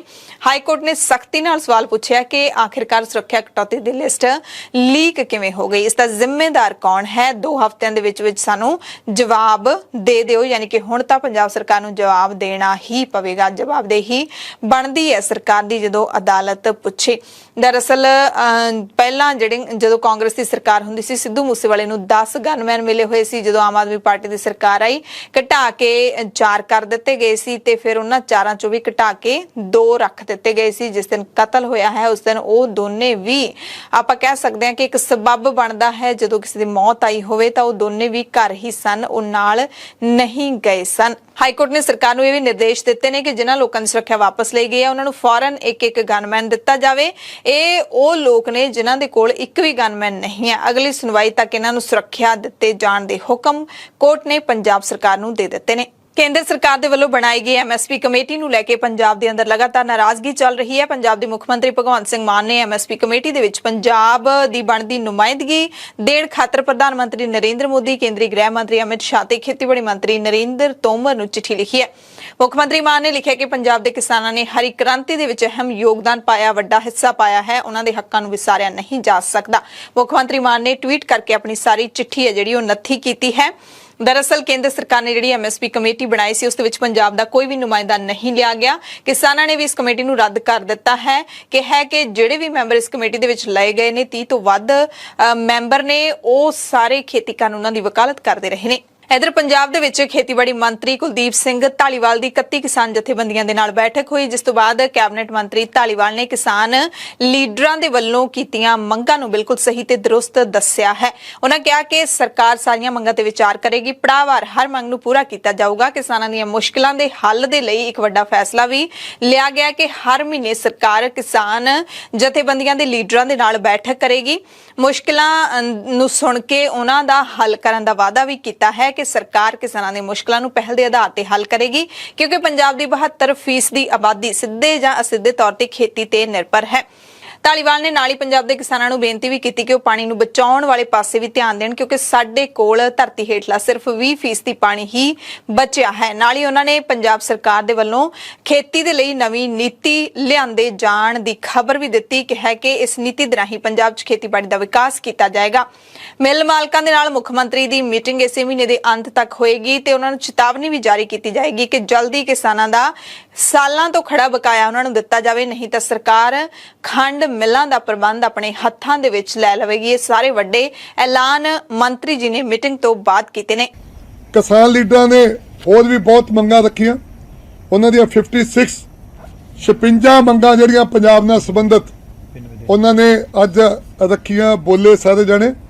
उदों मंगां बहुत दुरुस्त ते सही मंगां, पर उन्हां लई क्योंकि कोई पानी नाल संबंधित सीगी, कोई होर चीज़ां नाल संबंधित सीगी, कोई कर्जे नाल संबंधित सीगी, वो सारियां मंगां ते असीं पड़ावार मैं पंजाब दी किसान जथेबंदियां दे आगूआं नूं कहा कि हर महीने आपां एक मीटिंग करिया करांगे और 10-10 मंगां जिहड़ियां उन्हां नूं करके उन्हां दा निपटारा करांगे। और जो मैं तुहानूं तुहाडे राहीं पंजाब दे किसानां नूं घरी बैठे किसानां नूं ये दसना चाहुंदा कि असीं जल्दी पहलियां सरकारां ने की कीता वो तो सानूं नहीं पता जी, जो कर गए, पर भगवंत सिंह मान जी की सरकार जल्दी ही खेती के बारे एक पॉलिसी लैके आऊगी, जिहदे नाल असीं खेती नूं किद्दां डिवेलप करना पंजाब दे विच वो सारा प्रोग्राम बना के ते पंजाब दे विच खेती नूं जिहड़ा वो डिवेलप करांगे। मैनूं लगदा कि इसे महीने दे अखीर तक मीटिंग हो जूगी मान साहब दी उन्हां दे नाल। जो मीटिंग होगी एक बार सद के उन्होंने वार्निंग देनी है, महीने 1.5 महीने का टाइम देना भी जा पैसे दो, नहीं तो मिलां बंद करो, असीं मिलां आपे चला लेंगे। पंजाब दी धरती ते श्री गुरु ग्रंथ साहिब जी दी पवित्र बाणी दी बेअदबी दा जिहड़ा घिनौना कुकर्म है वो रुक नहीं रहा। गुरदासपुर तो ताज़ा खबर सामने आई है, जिथे कलानौर दे इतिहासिक गुरुद्वारा बाबा बंदा सिंह बहादुर विखे पोथी साहिब यानी कि गुटका साहिब दी बेअदबी हुई है। गुरुद्वारा साहिब च पहुंचे नेड़े दे एक पिंड दे नौजवान ने एक औरत दे हत्थ विचों गुटका साहिब खो के पाड़न दी कोशिश कीती, पर गुरु घर दे ग्रंथी बाबा बलकार सिंह ने यह वेख के उन्होंने मौके ते ही दबोच लिया। लोग भी गुरु घर विखे इकट्ठे होने नाल दी नाल शुरू हो गए। दोषी नूं लोकां दे गुस्से दा सामना भी करना पिया, उसकी मार कुटाई भी की गई। इस तो बाद पुलिस दे हवाले कर दिता गया। इस तो पहला जिहड़ा हैगा वो एक घटना हरियाणे तो भी सामने आई सी ते SGPC प्रधान एडवोकेट हरजिंदर सिंह धामी ने इस ते सख्त इतराज भी जताया अते असल दोषी ने जिहड़े इन्हां बेअदबियां दे पिछे उन्हां नूं फड़न दी मंग कीती। राजस्थान दे अलवर तो खबर है, जिथे एक साबका ग्रंथी दीआं अखां 'च मिर्चा पा के उस नाल कुੱਟਮਾਰ कीती गई। दोष ग्रंथी ने खुद लाए ने, केसां दी बेअदबी भी कीती गई। एक घटना 21 जुलाई दी शाम नूं वापरी। पुलिस ने इस मामले दे विच धार्मिक भावनावां भड़काउण दा केस दर्ज कर लिया। साबका ग्रंथी हस्पताल दे विच दाखल है। फरीदकोट तो खबर है, बहुत ही दिल दहलाउण वाली खबर है, क्योंकि करीब महीना पहला इथों दी भान सिंह कलोनी दे विचों एक परिवार अचानक लापता हो गया सी। चंगा भला हसदा वसदा परिवार सी, पति पत्नी ते उन्हां दे 2 बच्चे सन, एक मुंडा सी एक कुड़ी सी। अचानक लापता हो जांदे ने जदों यह घुम्मण लई घरों बाहर जांदे ने। ਪਰਿਵਾਰ ਦੀਆਂ ਲਾਸ਼ਾਂ ਮਿਲੀਆਂ ਨੇ। ਹੁਣ ਫਰੀਦਕੋਟ ਚੋਂ ਲੰਘਦੀ ਸਰਹੰਦ ਫੀਡਰ ਦੇ ਵਿੱਚੋਂ ਇਹਨਾਂ ਦੀਆਂ ਮ੍ਰਿਤਕ ਦੇਹਾਂ ਮਿਲ ਗਈਆਂ ਨੇ। ਸੂਚਨਾ ਮੁਤਾਬਿਕ ਪਰਿਵਾਰ ਦੇ ਚਾਰੇ ਜੀ ਆਪਣੀ ਕਾਰ ਤੇ ਮਹੀਨਾ ਪਹਿਲਾਂ ਘੁੰਮਣ ਗਏ ਸੀ। ਅੰਮ੍ਰਿਤਸਰ ਇਹਨਾਂ ਨੇ ਜਾਣਾ ਸੀ ਪਰ ਮੁੜ ਕੇ ਵਾਪਸ ਨਹੀਂ ਆਏ। ਲਗਾਤਾਰ ਮਹੀਨੇ ਤੋਂ ਇਹਨਾਂ ਦੀ ਭਾਲ ਕੀਤੀ ਜਾ ਰਹੀ ਸੀ। ਇੱਕ ਦਿਨ ਪਹਿਲਾਂ ਹੀ ਸਰਹੰਦ ਫੀਡਰ ਦਾ ਪਾਣੀ ਮੀਂਹ ਕਰਕੇ ਬੰਦ ਕੀਤਾ ਗਿਆ। ਪਾਣੀ ਘਟਣ ਤੋਂ ਬਾਅਦ ਸ਼ਹਿਰ ਦੇ ਨੇੜਿਓਂ ਨਹਿਰ ਦੇ ਵਿੱਚੋਂ ਕਾਰ ਮਿਲੀ। ਪੁਲਿਸ ਨੇ ਲਾਸ਼ਾਂ ਦੀ ਸ਼ਨਾਖਤ ਹੋਣ ਦੀ ਪੁਸ਼ਟੀ ਤਾਂ ਨਹੀਂ ਕੀਤੀ, ਪਰ ਪਰਿਵਾਰਕ ਮੈਂਬਰਾਂ ਦੇ ਮੁਤਾਬਿਕ ਇਹ ਉਹੀ ਪਰਿਵਾਰ ਹੈ ਜੋ ਮਹੀਨਾ ਪਹਿਲਾਂ ਭਾਨ ਸਿੰਘ ਕਲੋਨੀ ਤੋਂ ਗੁੰਮ ਹੋਇਆ ਸੀ। ਕਾਰ ਦੀ ਸ਼ਨਾਖਤ ਕਰ ਲਈ ਗਈ ਹੈ। ਉਸ ਤੋਂ ਬਾਅਦ ਪਰਿਵਾਰ ਨੂੰ ਇਹ ਜਿਹੜੀ ਹੈਗੀ ਹੈ ਇਸ ਗੱਲ ਦੀ ਪੁਸ਼ਟੀ ਹੋਈ ਹੈ ਕਿ ਉਹਨਾਂ ਦਾ ਪਰਿਵਾਰ ਹੀ ਇਸ ਹਾਦਸੇ ਦਾ ਸ਼ਿਕਾਰ ਹੋ ਗਿਆ ਹੈ। ਜਿਹੜੀਆਂ ਲਾਸ਼ਾਂ ਨੇ ਬਹੁਤ ਹੀ ਗਲੀ ਸੜੀ ਹਾਲਤ ਦੇ ਵਿੱਚ ਮਿਲੀਆਂ ਨੇ, ਕਿਉਂਕਿ ਇੱਕ ਪੂਰਾ ਮਹੀਨਾ ਪਾਣੀ ਦੇ ਵਿੱਚ ਫਿਰਦੀਆਂ ਰਹੀਆਂ। ਤੇ ਇਹ ਵੀ ਕੁਦਰਤ ਦੀ ਹੋਣੀ ਕਹਿ ਸਕਦੇ ਹਾਂ ਕਿ ਆਮ ਤੌਰ ਤੇ ਜਦੋਂ ਲਾਸ਼ਾਂ ਪਾਣੀ ਦੇ ਵਿੱਚ ਸੁੱਟੀਆਂ ਜਾਂਦੀਆਂ ਨੇ ਜਾਂ ਫਿਰ ਕੋਈ ਖੁਦਕੁਸ਼ੀ ਕਰ ਲੈਂਦਾ ਹੈ ਜਾਂ ਫਿਰ ਹਾਦਸੇ ਵਾਪਰ ਜਾਂਦੇ ਨੇ ਤਾਂ ਉਹ ਪਾਣੀ ਦੇ ਵਿੱਚ ਤੈਰਦੀਆਂ ਲਾਸ਼ਾਂ ਗਲ ਸੜ ਜਾਂਦੀਆਂ ਨੇ। ਉਹਨਾਂ ਨੂੰ ਕਈ ਵਾਰੀ ਪਾਣੀ ਦੇ ਅੰਦਰ ਜਿਹੜੇ ਜੀਵ ਜੰਤੂ ਹੁੰਦੇ ਨੇ ਉਹ ਵੀ ਖਾ ਜਾਂਦੇ ਨੇ, ਜਾਂ ਫਿਰ ਜਦੋਂ ਕਿਤੇ ਜਾ ਕੇ ਫਸ ਜਾਂਦੀਆਂ ਨੇ ਉਦੋਂ ਕੋਈ ਹੋਰ ਪਸ਼ੂ ਜਾਨਵਰ ਵੀ ਖਾ ਜਾਂਦੇ ਨੇ। ਪਰ ਮਹੀਨੇ ਬਾਅਦ ਇਹਨਾਂ ਚਾਰਾਂ ਦੀਆਂ ਲਾਸ਼ਾਂ ਮਿਲ ਗਈਆਂ ਨੇ ਤੇ ਪਰਿਵਾਰ ਹੈ ਜਿਹੜਾ ਹੁਣ ਇੱਕ ਪਾਸੇ ਉਹਦਾ ਮਨ ਜ਼ਰੂਰ ਲੱਗ ਜੂਗਾ ਕਿ ਹਾਂ ਇਹਨਾਂ ਦੀ ਮੌਤ ਹੋ ਚੁੱਕੀ ਹੈ। ਇਸ ਤਰ੍ਹਾਂ ਕੋਈ ਲਾਪਤਾ ਹੋ ਜਾਵੇ ਉਸ ਦੀ ਉਡੀਕ ਕਰਨੀ, ਉਸ ਬਾਰੇ ਸੋਚਦੇ ਰਹਿਣਾ ਕਿ ਪਤਾ ਨਹੀਂ ਕੀ ਭਾਣਾ ਵਾਪਰੇ, ਉਹ ਬਹੁਤ ਹੀ ਔਖਾ ਹੁੰਦਾ ਹੈ। ਮੋਹਾਲੀ ਦੀ ਸੀਬੀਆਈ ਅਦਾਲਤ ਨੇ ਇੱਕ ਵੱਡਾ ਫੈਸਲਾ ਸੁਣਾਇਆ ਹੈ। ਦਹਾਕਿਆਂ ਪੁਰਾਣੇ ਮਾਮਲੇ ਦੇ ਵਿੱਚ ਫੈਸਲਾ ਸੁਣਾਉਂਦੇ ਹੋਏ 3 ਪੰਜਾਬ ਪੁਲਿਸ ਦੇ ਮੁਲਾਜ਼ਮਾਂ ਨੂੰ 3-3 ਸਾਲ ਦੀ ਸਜ਼ਾ ਸੁਣਾਈ ਹੈ। 1992 ਦਾ ਮਾਮਲਾ ਹੈ ਜਦੋਂ ਪੁਲਿਸ ਹਿਰਾਸਤ ਵਿੱਚੋਂ ਸਰਬਜੀਤ ਸਿੰਘ ਨਾਮ ਦਾ ਸਿੱਖ ਨੌਜਵਾਨ ਗਾਇਬ ਹੋ ਗਿਆ ਸੀ। ਇਹਦੇ ਵਿੱਚ ਤਿੰਨਾਂ ਨੂੰ ਹੁਣ ਦੋਸ਼ੀ ਮੰਨਦਿਆਂ ਸਜ਼ਾ ਸੁਣਾਈ ਗਈ ਹੈ। ਇੱਕ ਰਿਟਾਇਰਡ ਆਈਪੀਐਸ ਅਫਸਰ ਬਲਕਾਰ ਸਿੰਘ ਹੈ, ਦੂਜਾ ਰਿਟਾਇਰਡ ਸਾਬਕਾ ਇੰਸਪੈਕਟਰ ਉਦਮ ਸਿੰਘ ਹੈ, ਤੀਸਰਾ ਪੁਲਿਸ ਮੁਲਾਜ਼ਮ ਏਐਸਆਈ ਸਾਹਿਬ ਸਿੰਘ ਹੈ। ਇਹ ਤਿੰਨੇ ਹੁਣ ਵੀ ਪੰਜਾਬ ਪੁਲਿਸ ਦੇ ਵਿੱਚ ਸੇਵਾਵਾਂ ਦੇ ਰਹੇ ਨੇ, ਪਰ ਹੁਣ ਇਹਨਾਂ ਨੂੰ ਕੈਦ ਕੱਟਣੀ ਪਵੇਗੀ। ਇਸ ਮਾਮਲੇ ਦੇ ਵਿੱਚ ਕੁੱਲ 9 ਮੁਲਜ਼ਮ ਨਾਮਜ਼ਦ ਸਨ, ਜਿਨ੍ਹਾਂ ਦੇ ਵਿੱਚੋਂ ਇੱਕ ਦੀ ਮੌਤ ਹੋ ਗਈ ਹੈ। 5 ਨੂੰ ਸੀਬੀਆਈ ਕੋਰਟ ਨੇ ਬਰੀ ਕਰਕੇ ਤਿੰਨਾਂ ਨੂੰ ਸਜ਼ਾ ਸੁਣਾਈ ਹੈ। ਹਾਲਾਂਕਿ ਪਰਿਵਾਰ ਫੈਸਲੇ ਤੋਂ ਖੁਸ਼ ਨਹੀਂ ਹੈ। ਪਰਿਵਾਰ ਕਹਿੰਦਾ ਕਿ ਭਾਵੇਂ ਪੁਲਿਸ ਮੁਲਾਜ਼ਮਾਂ ਨੂੰ ਸਜ਼ਾ ਮਿਲ ਗਈ ਹੈ ਪਰ ਹਾਲੇ ਵੀ ਸਵਾਲ ਤਾਂ ਉਹਨਾਂ ਦੇ ਸਾਹਮਣੇ ਉਸੇ ਤਰ੍ਹਾਂ ਹੀ ਖੜੇ ਨੇ ਕਿ ਸਰਬਜੀਤ ਆਖਿਰਕਾਰ ਕਿੱਥੇ ਹੈ, ਕਿੱਥੇ ਚਲਾ ਗਿਆ, ਨਹੀਂ ਪਤਾ। ਪੁਲਿਸ ਨੇ ਉਸ ਦਾ ਐਨਕਾਊਂਟਰ ਕਰ ਦਿੱਤਾ ਜਾਂ ਫਿਰ ਉਹਦੇ ਨਾਲ ਕੀ ਹੋਇਆ, ਇਹਨਾਂ ਸਵਾਲਾਂ ਦੇ ਜਵਾਬ ਤਾਂ ਹਾਲੇ ਵੀ ਨਹੀਂ ਮਿਲੇ। ਸਜ਼ਾ ਭਾਵੇਂ ਇਹਨਾਂ ਨੂੰ 3-3 ਸਾਲ ਦੀ ਦੇ ਦਿੱਤੀ ਗਈ ਹੈ, ਕਿਉਂਕਿ ਜੇ ਕਤਲ ਹੋਇਆ ਤਾਂ ਸਜ਼ਾ ਇੰਨੀ ਥੋੜੀ ਨਹੀਂ ਹੋਣੀ ਚਾਹੀਦੀ। ਪਰ ਪੁਲਿਸ ਦੇ ਕਾਰਨਾਮਿਆਂ ਨੂੰ ਹਮੇਸ਼ਾ ਹੀ ਕਹਿ ਸਕਦੇ ਹਾਂ ਇਸ ਮੁਲਕ ਦਾ ਕਾਨੂੰਨ ਜ਼ਿਆਦਾਤਰ ਬਚਾ ਕੇ ਹੀ ਰੱਖਦਾ ਹੈ। ਸੰਗਰੂਰ ਤੋਂ ਲੋਕ ਸਭਾ ਮੈਂਬਰ ਬਣੇ ਸਿਮਰਨਜੀਤ ਸਿੰਘ ਮਾਨ ਦਾ ਵਿਵਾਦ ਖਹਿੜਾ ਨਹੀਂ ਛੱਡ ਰਹੇ। ਹੁਣ ਇੱਕ ਨਵਾਂ ਵਿਵਾਦ ਉਹਨਾਂ ਨੂੰ ਚੰਬੜ ਗਿਆ। ਸੀਨੀਅਰ ਪੱਤਰਕਾਰ ਬੀਕੇ ਚੰਮ ਦੀ ਕਿਤਾਬ ਦੇ ਵਿੱਚ ਸਿਮਰਨਜੀਤ ਸਿੰਘ ਮਾਨ ਸਿਰਫ ਪੁਲਿਸ ਮੁਕਾਬਲੇ ਦਾ ਦੋਸ਼ ਮੜਿਆ ਹੈ। ਉਸ ਤੋਂ ਬਾਅਦ ਇਹ ਨਵਾਂ ਵਿਵਾਦ ਚਾਲੂ ਹੋਇਆ। ਕਿਤਾਬ ਦੇ ਵਿੱਚ ਦਾਅਵਾ ਕੀਤਾ ਗਿਆ ਕਿ ਮਾਨ ਨੇ ਗੁਰਦੁਆਰਾ ਸਰਾਏ ਨਾਗਾ ਤੇ ਹਮਲਾ ਕਰਨ ਵਾਲੇ ਨਿਹੰਗਾਂ ਨੂੰ ਆਪਣੇ ਸਰਵਿਸ ਰਿਵਾਲਵਰ ਦੇ ਨਾਲ ਗੋਲੀਆਂ ਮਾਰ ਦਿੱਤੀਆਂ ਸੀ। ਇਸ ਪੁਸਤਕ ਤੇ ਲੇਖਕ ਨੇ ਕਿਤਾਬ 'ਚ ਵੱਡਾ ਦਾਅਵਾ ਕੀਤਾ ਕਿ 1979 ਦੇ ਵਿੱਚ ਮਾਨ ਨੇ ਪੁਲਿਸ ਵਿੱਚ ਹੁੰਦਿਆਂ ਇੱਕ ਝੂਠਾ ਮੁਕਾਬਲਾ ਬਣਾ ਕੇ ਇਹਨਾਂ ਨਿਹੰਗਾਂ ਨੂੰ ਮਾਰ ਦਿੱਤਾ ਸੀ। ਨਿਹੰਗਾਂ ਦੇ ਉੱਤੇ ਗੁਰਦੁਆਰਾ ਸਰਾਏ ਨਾਗਾ ਤੇ ਗੋਲੀਆਂ ਚਲਾਉਣ ਦੇ ਇਲਜ਼ਾਮ ਲੱਗੇ ਸੀ। ਉਸ ਵਕਤ ਮਾਨ ਨੇ ਜਿਹੜੇ ਉਹ ਫਰੀਦਕੋਟ ਦੇ ਤਤਕਾਲੀ ਐਸਐਸਪੀ ਹੁੰਦੇ ਸੀ। ਚੰਮ ਦੀ ਪੁਸਤਕ ਵਿੱਚ ਲਿਖਿਆ ਗਿਆ ਕਿ 9 ਅਪ੍ਰੈਲ 1979 ਨੂੰ 8 ਨਿਹੰਗ ਫਰੀਦਕੋਟ ਦੇ ਸਰਾਏ ਨਾਗਾ ਪਿੰਡ 'ਚ ਰੁਕੇ। ਉਹਨਾਂ ਨੇ ਅੱਗੇ ਵਿਸਾਖੀ ਮਨਾਉਣ ਲਈ ਤਖ਼ਤ ਸ੍ਰੀ ਦਮਦਮਾ ਸਾਹਿਬ ਨੂੰ ਜਾਣਾ ਸੀ। 2 ਦਿਨ ਬਾਅਦ 11 ਅਪ੍ਰੈਲ 1979 ਨੂੰ ਨਿਹੰਗਾਂ ਤੇ ਗੁਰੂ ਘਰ ਦੇ ਸੇਵਾਦਾਰ ਵਿਚਾਲੇ ਝਗੜਾ ਹੋ ਗਿਆ। ਸੇਵਾਦਾਰ ਦੇ ਪਾਲਤੂ ਕੁੱਤਿਆਂ ਨੇ ਨਿਹੰਗਾਂ ਦੇ ਪਾਲਤੂ ਬਾਂਦਰ ਨੂੰ ਵੱਢ ਲਿਆ ਸੀ। ਨਿਹੰਗਾਂ ਨੇ ਕੁੱਤੇ ਨੂੰ ਤਾੜਨ ਲਈ ਡੰਡੇ ਦਾ ਇਸਤੇਮਾਲ ਕੀਤਾ। ਸੇਵਾਦਾਰ ਨੇ ਕਾਂਗਰਸੀ ਲੀਡਰ ਹਰਚਰਨ ਬਰਾੜ ਦੇ ਪੁੱਤ ਨੂੰ ਨਿਹੰਗਾਂ ਦੀ ਸ਼ਿਕਾਇਤ ਕੀਤੀ। ਬਰਾੜ ਦੇ ਪੁੱਤ ਨੇ ਫੋਨ ਕਰਕੇ ਪੁਲਿਸ ਨੂੰ ਬੁਲਾ ਲਿਆ ਸੀ। ਨਿਹੰਗ ਨੇੜੇ ਦੇ ਖੇਤਾਂ ਵਿੱਚ ਲੁਕ ਗਏ। ਪੁਲਿਸ ਨੇ ਨਿਹੰਗਾਂ ਤੇ ਫਾਇਰਿੰਗ ਕੀਤੀ ਤੇ ਨਿਹੰਗਾਂ ਨੇ ਵੀ ਜਵਾਬੀ ਫਾਇਰਿੰਗ ਨਾਲ ਜਵਾਬ ਦਿੱਤਾ। ਇਹ ਸਾਰਾ ਕੁਝ ਉਸ ਕਿਤਾਬ ਦੇ ਵਿੱਚ ਲਿਖਿਆ ਹੋਇਆ। ਅੱਗੇ ਲਿਖਿਆ ਕਿ ਨਿਹੰਗਾਂ ਦੀ ਫਾਇਰਿੰਗ ਦੇ ਵਿੱਚ 3 ਪੁਲਿਸ ਵਾਲੇ ਮਾਰੇ ਗਏ। ਅਗਲੀ ਸਵੇਰ ਤਤਕਾਲੀ ਐਸਐਸਪੀ ਸਿਮਰਨਜੀਤ ਸਿੰਘ ਮਾਨ ਵੀ ਮੌਕੇ ਤੇ ਪਹੁੰਚੇ। ਪੁਲਿਸ ਨੇ ਗੁਰਦੁਆਰੇ ਤੇ ਗੋਲੀਆਂ ਚਲਾਉਣੀਆਂ ਸ਼ੁਰੂ ਕਰ ਦਿੱਤੀਆਂ ਤੇ ਫਿਰ ਕੁਝ ਲੋਕਾਂ ਦੇ ਦਖਲ ਤੋਂ ਬਾਅਦ ਨਿਹੰਗਾਂ ਨੇ ਸਰੈਂਡਰ ਕਰ ਦਿੱਤਾ। 5 ਨਿਹੰਗਾਂ ਦੀਆਂ ਅੱਖਾਂ ਤੇ ਪੱਟੀ ਅਤੇ ਰੱਸੀਆਂ ਦੇ ਨਾਲ ਬੰਨ੍ਹ ਕੇ ਗੁਰਦੁਆਰੇ ਦੇ ਪਿੱਛੇ ਲਿਜਾਇਆ ਗਿਆ। ਐਸਐਸਪੀ ਮਾਨ ਨੇ ਆਪਣੇ ਸਰਵਿਸ ਰਿਵਾਲਵਰ ਦੇ ਨਾਲ ਨਿਹੰਗਾਂ ਤੇ ਗੋਲੀ ਚਲਾਈ। ਮਾਨ ਦੀ ਗੋਲੀ ਨਾਲ 2 ਨਿਹੰਗਾਂ ਦੀ ਮੌਤ ਹੋ ਗਈ। ਉਸ ਵੇਲੇ ਦੇ ਜ਼ਿਲ੍ਹਾ ਮੈਜਿਸਟ੍ਰੇਟ ਨੇ ਐਸਐਸਪੀ ਦਾ ਹੱਥ ਫੜ ਕੇ ਰੋਕ ਲਿਆ ਸੀ। 2 ਹੋਰ ਨਿਹੰਗਾਂ ਨੂੰ ਉੱਥੇ ਮੌਜੂਦ ਇੱਕ ਹੋਰ ਪੁਲਿਸ ਵਾਲੇ ਨੇ ਮਾਰ ਦਿੱਤਾ। ਤੇ ਸਿਮਰਨਜੀਤ ਸਿੰਘ ਮਾਨ ਨੇ ਇਸ ਕਿਤਾਬ ਦੇ ਵਿੱਚ ਲੱਗੇ ਸਾਰੇ ਆਪਣੇ ਖਿਲਾਫ ਜਿਹੜੇ ਇਲਜ਼ਾਮ ਨੇ ਉਹਨਾਂ ਨੂੰ ਖਾਰਿਜ ਕੀਤਾ ਹੈ। ਮਾਨ ਨੇ ਕਿਹਾ ਕਿ ਉਦੋਂ ਕੋਈ ਵੀ ਨਕਲੀ ਪੁਲਿਸ ਮੁਕਾਬਲਾ ਨਹੀਂ ਹੋਇਆ ਸੀ, ਸਗੋਂ ਉਹਨਾਂ ਨੇ ਜ਼ਿਲ੍ਹਾ ਮੈਜਿਸਟ੍ਰੇਟ ਗੁਰਬਖਸ਼ ਸਿੰਘ ਦੇ ਹੁਕਮ ਤੇ ਗੋਲੀਆਂ ਚਲਾਈਆਂ ਸੀ। ਇਸ ਸੰਬੰਧ ਵਿੱਚ ਜ਼ਿਲ੍ਹਾ ਮੈਜਿਸਟ੍ਰੇਟ ਗੁਰਬਖਸ਼ ਸਿੰਘ ਨੇ ਅਦਾਲਤ ਵਿੱਚ ਬਿਆਨ ਵੀ ਦਿੱਤਾ ਸੀ। ਇਹ ਮਾਨ ਦਾ ਸਪਸ਼ਟੀਕਰਨ ਹੈ। ਉਹਨਾਂ ਦੇ ਦੱਸਣ ਮੁਤਾਬਿਕ ਪਹਿਲਾਂ ਨਿਹੰਗਾਂ ਨੇ ਸਰਾਇਨਾਗਾ ਗੁਰਦੁਆਰੇ ਤੇ ਕਬਜ਼ਾ ਕੀਤਾ ਸੀ। ਉੱਥੇ ਉਹ ਮਾਸ ਪਕਾ ਰਹੇ ਸੀ, ਨਸ਼ਾ ਕਰ ਰਹੇ ਸੀ। ਉਹਨਾਂ ਨੇ ਪੁਲਿਸ ਵਾਲਿਆਂ ਉੱਤੇ ਵੀ ਗੋਲੀਆਂ ਚਲਾਈਆਂ, 2 ਨੂੰ ਮਾਰ ਦਿੱਤਾ ਸੀ। ਸੂਚਨਾ ਕਹਿੰਦੇ ਉਹਨਾਂ ਨੂੰ ਮਿਲੀ, ਯਾਨੀ ਕਿ ਸੂਚਨਾ ਮਾਨ ਨੂੰ ਮਿਲੀ ਤਾਂ ਮਾਨ ਨੂੰ ਜ਼ਿਲ੍ਹਾ ਮੈਜਿਸਟ੍ਰੇਟ ਗੁਰਬਖਸ਼ ਸਿੰਘ ਨੇ ਹੁਕਮ ਦਿੱਤਾ ਕਿ ਜੇਕਰ ਨਿਹੰਗ ਗੋਲੀ ਚਲਾਉਂਦੇ ਨੇ ਤਾਂ ਪੁਲਿਸ ਵੀ ਗੋਲੀ ਚਲਾ ਸਕਦੀ ਹੈ। ਇਸੇ ਕਰਕੇ ਕਹਿੰਦੇ ਅਸੀਂ ਗੋਲੀਆਂ ਚਲਾਈਆਂ ਸੀ ਜਿਹਦੇ ਵਿੱਚ ਨਿਹੰਗ ਮਾਰੇ ਗਏ। ਮਾਨ ਨੇ ਕਿਹਾ ਕਿ ਜੇ ਨਕਲੀ ਪੁਲਿਸ ਮੁਕਾਬਲਾ ਹੁੰਦਾ ਤਾਂ ਪੁਲਿਸ ਵਾਲੇ ਨਾ ਮਰਦੇ ਹੁੰਦੇ, ਕਿਉਂਕਿ ਨਕਲੀ ਪੁਲਿਸ ਮੁਕਾਬਲੇ ਵਿੱਚ ਪੁਲਿਸ ਵਾਲੇ ਕਦੇ ਨਹੀਂ ਮਰਦੇ। ਇਹ ਅਸਲੀ ਪੁਲਿਸ ਮੁਕਾਬਲਾ ਸੀ। ਹਾਲਾਂਕਿ ਸਿਮਰਨਜੀਤ ਸਿੰਘ ਮਾਨ ਨੇ ਇਸ ਗੱਲ ਤੋਂ ਇਨਕਾਰ ਨਹੀਂ ਕੀਤਾ ਕਿ ਉਹਨਾਂ ਨੇ ਨਿਹੰਗਾਂ ਨੂੰ ਗੋਲੀ ਨਹੀਂ ਮਾਰੀ, ਪਰ ਨਾਲ ਹੀ ਇਹ ਵੀ ਦੱਸਿਆ ਹੈ ਕਿ ਗੋਲੀ ਮੁਕਾਬਲੇ ਦੇ ਵਿੱਚ ਵੱਜੀ ਸੀ, ਨਿਹੱਥੇ ਨਿਹੰਗਾਂ ਦੇ ਉੱਤੇ ਗੋਲੀਆਂ ਨਹੀਂ ਵਰਾਈਆਂ ਗਈਆਂ। घुसपैठ कर दी है और 2 पुलिस वाले मार दी हैं, इसको ख़त्म किए। तो उस समय हमारे डिस्ट्रिक्ट मैजिस्ट्रेट गुरबख्श सिंह गोसल थे। डिस्ट्रिक्ट मैजिस्ट्रेट ने ऑर्डर किया था कि अगर निहंग फायर कर रहे हैं तो पुलिस को भी इजाज़त है कि जवाबी फायर करे। उसमें निहंग मारे गए थे, पुलिस वाले भी मारे गए थे।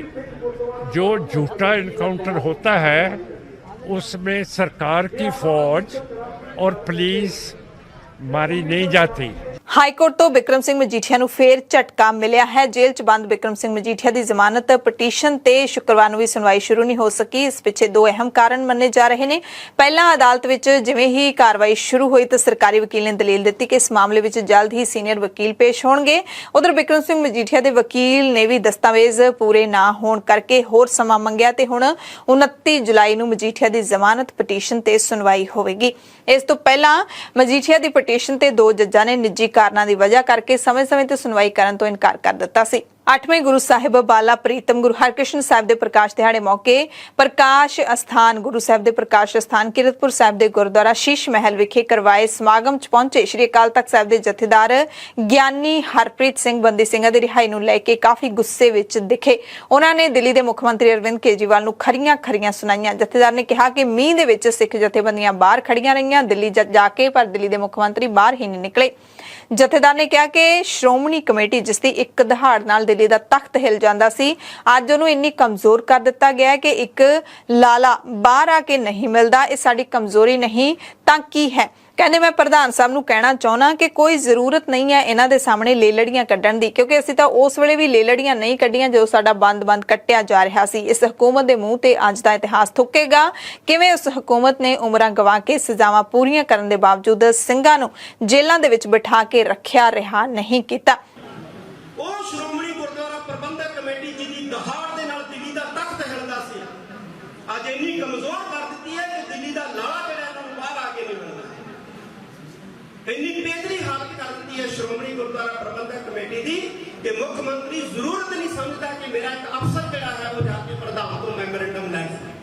ਮੈਂ ਪ੍ਰਧਾਨ ਸਾਹਿਬ ਬੈਠੇ ਕਹਿਣਾ ਚਾਹਾਂਗਾ ਕਿ ਕੋਈ ਲੋੜ ਨਹੀਂ ਹੈ ਲੇਲੜੀਆਂ ਕੱਢਣ ਦੀ। ਸਾਡਾ ਵਕਤ, ਸਾਡਾ ਇਤਿਹਾਸ ਲਿਖ ਰਿਹਾ। ਅਸੀਂ ਉਸ ਵਕਤ ਲੇਲੜੀਆਂ ਨਹੀਂ ਕੱਢੀਆਂ ਜਦੋਂ ਸਾਡੇ ਬੰਦ ਕੱਟੇ ਜਾ ਰਹੇ ਸੀ। ਅਸੀਂ ਉਸ ਵਕਤ ਲੇਲੜੀਆਂ ਨਹੀਂ ਕੱਢੀਆਂ ਜਦੋਂ ਸਾਡੀਆਂ ਖੋਪੜੀਆਂ ਲੈ ਰਹੀਆਂ ਸੀ। 100 ਸਾਲ ਬਾਅਦ, 200 ਸਾਲ ਬਾਅਦ ਇਸ ਹਕੂਮਤ ਦੇ ਮੂੰਹ ਦੇ ਉੱਤੇ ਸਾਡਾ ਇਤਿਹਾਸ ਜਿਹੜਾ ਹੈ ਉਹ ਥੁੱਕੂਗਾ। ਇਸੇ ਦਰਮਿਆਨ ਕੇਜਰੀਵਾਲ ਦੇ ਖਿਲਾਫ ਸਖਤ ਟਿੱਪਣੀ ਕਰਨ ਤੋਂ ਬਾਅਦ ਜਥੇਦਾਰ ਸਾਹਿਬ ਨੇ ਐਸਜੀਪੀਸੀ ਨੂੰ ਬੰਦੀ ਸਿੰਘਾਂ ਦੀ ਰਿਹਾਈ ਤੇਜ਼ ਕਰਨ ਦੇ ਲਈ 5 ਨਿਰਦੇਸ਼ ਵੀ ਦਿੱਤੇ ਨੇ। ਪਹਿਲਾ ਹੈ ਕਿ ਐਸਜੀਪੀਸੀ ਗੁਰੂ ਘਰਾਂ ਦੇ ਦਰਵਾਜ਼ਿਆਂ ਤੇ ਬੰਦੀ ਸਿੰਘਾਂ ਦੀਆਂ ਤਸਵੀਰਾਂ ਲਾਵੇ, ਫਲੈਕਸ ਬੋਰਡ ਲਾਏ ਜਾਣ, ਉਸ ਤੇ ਲਿਖਿਆ ਜਾਵੇ ਕਿ ਬੰਦੀ ਸਿੰਘਾਂ ਨੂੰ ਕਿੰਨਾ ਸਮਾਂ ਜੇਲ੍ਹ 'ਚ ਹੋਇਆ ਹੈ। ਤੀਸਰਾ, ਫਲੈਕਸ ਬੋਰਡ ਤੇ ਵੀ ਲਿਖਿਆ ਜਾਵੇ ਕਿਹੜੀ ਸਰਕਾਰ ਨੇ ਬੰਦੀ ਸਿੰਘਾਂ ਨੂੰ ਰਿਹਾ ਨਹੀਂ ਕੀਤਾ। ਚੌਥਾ, ਜੋੜ ਮੇਲ ਦੇ ਵਿੱਚ ਬੱਚਿਆਂ ਦੇ ਹੱਥਾਂ ਵਿੱਚ ਬੰਦੀ ਸਿੰਘਾਂ ਦੀ ਰਿਹਾਈ ਦੀਆਂ ਤਖਤੀਆਂ ਫੜਾਈਆਂ ਜਾਣ ਤੇ ਪੰਜਵਾਂ, ਦਿੱਲੀ ਦੀਆਂ ਸੜਕਾਂ ਤੇ ਬੰਦੀ ਸਿੰਘਾਂ ਦੀ ਰਿਹਾਈ ਦੀ ਮੰਗ ਨੂੰ ਲੈ ਕੇ ਤਖਤੀਆਂ ਫੜ ਕੇ ਪ੍ਰਦਰਸ਼ਨ ਕੀਤਾ ਜਾਵੇ। ਇਸ ਸਮਾਗਮ ਦੇ ਵਿੱਚ ਕਾਫੀ ਸਾਰੇ ਧਾਰਮਿਕ ਲੀਡਰ ਪਹੁੰਚੇ ਹੋਏ ਸਨ। ਤਖ਼ਤ ਸ੍ਰੀ ਕੇਸਗੜ੍ਹ ਸਾਹਿਬ ਦੇ ਜਥੇਦਾਰ ਗਿਆਨੀ ਰਘਬੀਰ ਸਿੰਘ, ਐਸਜੀਪੀਸੀ ਪ੍ਰਧਾਨ ਐਡਵੋਕੇਟ ਹਰਜਿੰਦਰ ਸਿੰਘ ਧਾਮੀ, ਦਮਦਮੀ ਟਕਸਾਲ ਦੇ ਮੁਖੀ ਬਾਬਾ ਹਰਨਾਮ ਸਿੰਘ ਖਾਲਸਾ ਸਮੇਤ ਵੱਡੀ ਗਿਣਤੀ ਦੇ ਵਿੱਚ ਸੰਗਤਾਂ ਗੁਰੂ ਘਰ ਦੇ ਵਿੱਚ ਨਤਮਸਤਕ ਹੋਈਆਂ। ਸ਼੍ਰੀ ਅਖੰਡ ਪਾਠ ਸਾਹਿਬ ਦੇ ਭੋਗ ਪਾਉਣ ਤੋਂ ਬਾਅਦ ਅਰਦਾਸ ਕੀਤੀ ਗਈ ਤੇ ਉਸ ਤੋਂ ਬਾਅਦ ਇਹ ਸਾਰੀਆਂ ਤਕਰੀਰਾਂ ਹੋਈਆਂ। ਉਧਰ ਹਵਾਰਾ ਕਮੇਟੀ ਦੇ ਵੱਲੋਂ ਵੀ ਵੱਖ-ਵੱਖ ਸਿੱਖ ਜਥੇਬੰਦੀਆਂ ਦੇ ਸਹਿਯੋਗ ਦੇ ਨਾਲ ਸ਼੍ਰੀ ਅਕਾਲ ਤਖ਼ਤ ਸਾਹਿਬ ਵਿਖੇ ਮੱਥਾ ਟੇਕ ਕੇ ਬੰਦੀ ਸਿੰਘਾਂ ਦੀ ਰਿਹਾਈ ਦੇ ਲਈ ਅਰਦਾਸ ਕੀਤੀ ਗਈ ਹੈ। ਪੱਤਰਕਾਰਾਂ ਨੂੰ ਦੱਸਿਆ ਗਿਆ ਕਿ ਸਰਬੱਤ ਖਾਲਸਾ ਵੱਲੋਂ ਥਾਪੇ ਜਥੇਦਾਰ ਜਗਤਾਰ ਸਿੰਘ ਹਵਾਰਾ ਦੇ ਆਦੇਸ਼ ਦੇ ਮੁਤਾਬਿਕ ਬੰਦੀ ਸਿੰਘਾਂ ਦੀ ਰਿਹਾਈ ਲਈ ਸ਼੍ਰੀ ਅਕਾਲ ਤਖ਼ਤ ਸਾਹਿਬ ਤੇ ਇੱਕ ਵਾਰ ਫਿਰ ਤੋਂ ਅਰਦਾਸ ਕੀਤੀ ਗਈ ਹੈ ਤੇ ਹੁਣ ਅਗਲੀ ਕੜੀ ਦੇ ਤਹਿਤ ਪੰਜਾਬ ਵਿਧਾਨ ਸਭਾ ਦੇ 117 ਵਿਧਾਇਕਾਂ ਨੂੰ ਮੰਗ ਪੱਤਰ ਦਿੱਤੇ ਜਾਣਗੇ, ਜਿਨ੍ਹਾਂ ਦੇ ਵਿੱਚ ਬੰਦੀ ਸਿੰਘਾਂ ਨੂੰ ਰਿਹਾ ਕਰਨ ਦੀ ਮੰਗ ਕੀਤੀ ਜਾਵੇਗੀ। ਦਰਅਸਲ ਸ਼੍ਰੀ ਗੁਰੂ ਨਾਨਕ ਸਾਹਿਬ ਦੇ 550 ਸਾਲਾ ਪ੍ਰਕਾਸ਼ ਪੁਰਬ ਮੌਕੇ ਦੇਸ਼ ਦੇ ਪ੍ਰਧਾਨ ਮੰਤਰੀ ਨਰਿੰਦਰ ਮੋਦੀ ਨੇ ਐਲਾਨ ਕੀਤਾ ਸੀ ਕਿ ਪ੍ਰਕਾਸ਼ ਪੁਰਬ ਦੇ ਮੌਕੇ ਸਾਰੇ ਬੰਦੀ ਸਿੰਘਾਂ ਨੂੰ ਰਿਹਾ ਕੀਤਾ ਜਾਏਗਾ, ਪਰ ਉਸ ਬਿਆਨ ਦੇ ਉੱਤੇ, ਉਸ ਦਾਅਵੇ ਦੇ ਉੱਤੇ, ਵਾਅਦੇ ਦੇ ਉੱਤੇ ਅੱਜ ਤੱਕ ਫੁੱਲ ਨਹੀਂ ਚੜਾਏ ਗਏ। ਕੇਂਦਰ ਸਰਕਾਰ ਨੇ ਬੂਸਟਰ ਡੋਜ਼ ਲਾਉਣੀ ਵੀ ਲਾਜ਼ਮੀ ਕਰ ਦਿੱਤੀ ਹੈ। ਆਪਣੇ ਸਾਰੇ ਸਰਕਾਰੀ ਵਿਭਾਗਾਂ ਨੂੰ ਕਰਮਚਾਰੀਆਂ ਦੇ ਵੈਕਸੀਨ ਦੀ ਜਿਹੜੀ ਬੂਸਟਰ ਡੋਜ਼ ਹੈ ਉਹ ਤੁਰੰਤ ਲਾਉਣ ਦੇ ਲਈ ਕਿਹਾ ਗਿਆ ਕਿ ਇਹਦੇ ਲਈ ਮੁਫਤ ਕੈਂਪ ਲਾਏ ਜਾਣ, ਯਾਨੀ ਕਿ 2 ਟੀਕੇ ਲੋਕ ਲਗਵਾ ਚੁੱਕੇ ਨੇ, ਹੁਣ ਤੀਸਰਾ ਜਿਹੜਾ ਉਹ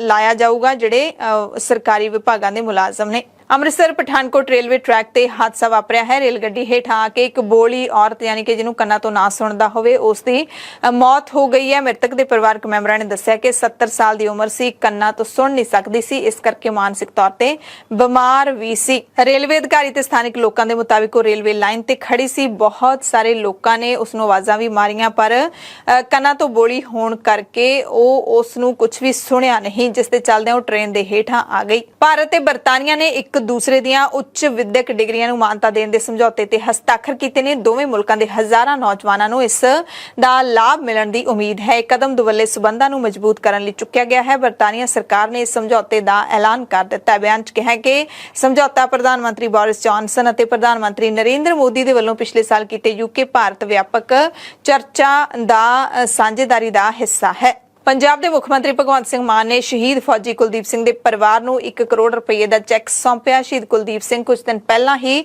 ਦੇਸ਼ ਦੀ ਸੇਵਾ ਨਿਭਾਉਂਦੇ ਹੋਏ ਭਾਰਤ ਚੀਨ ਸਰਹੱਦ ਉੱਤੇ ਆਪਣੀ ਜਾਨ ਨਿਸ਼ਾਵਰ ਕਰ ਗਏ ਸੀ। ਸ਼ਹੀਦ ਫੌਜੀ ਦੇ ਜੱਦੀ ਪਿੰਡ ਲੋਕੇ ਕਲਾਂ ਵਿਖੇ ਪਰਿਵਾਰਕ ਮੈਂਬਰਾਂ ਦੇ ਨਾਲ ਦੁੱਖ ਸਾਂਝਾ ਕਰਦਿਆਂ ਮੁੱਖ ਮੰਤਰੀ ਨੇ ਕਿਹਾ ਕਿ ਭਾਰਤੀ ਫੌਜ ਦੇ 21 ਸਿੱਖ ਰੈਜੀਮੈਂਟ ਦੇ ਜਵਾਨ ਕੁਲਦੀਪ ਸਿੰਘ ਨੇ ਦੇਸ਼ ਦੀਆਂ ਸਰਹੱਦਾਂ ਦੀ ਰਾਖੀ ਕਰਦੇ ਹੋਏ ਮਹਾਨ ਕੁਰਬਾਨੀ ਦਿੱਤੀ ਅਤੇ ਪੰਜਾਬ ਸਰਕਾਰ ਇਸ ਬਹਾਦਰੀ ਨੂੰ ਸਲਾਮ ਕਰਦੀ ਹੈ। ਮੁੱਖ ਮੰਤਰੀ ਨੇ ਵੀ ਕਿਹਾ ਕਿ ਸਾਡੀ ਸਰਕਾਰ ਹਰ ਦੁੱਖ ਸੁੱਖ ਦੇ ਵਿੱਚ ਪਰਿਵਾਰ ਦੇ ਨਾਲ ਖੜੇਗੀ। ਪੰਜਾਬ ਦੀਆਂ ਖਾਸ ਖਬਰਾਂ ਦੇ ਖਾਸ ਬੁਲੇਟਿਨ ਦੇ ਵਿੱਚ ਤੁਹਾਡੇ ਸਭ ਤੋਂ ਇਜਾਜ਼ਤ ਚਾਹੁੰਦੇ ਹਾਂ। ਧੰਨਵਾਦ।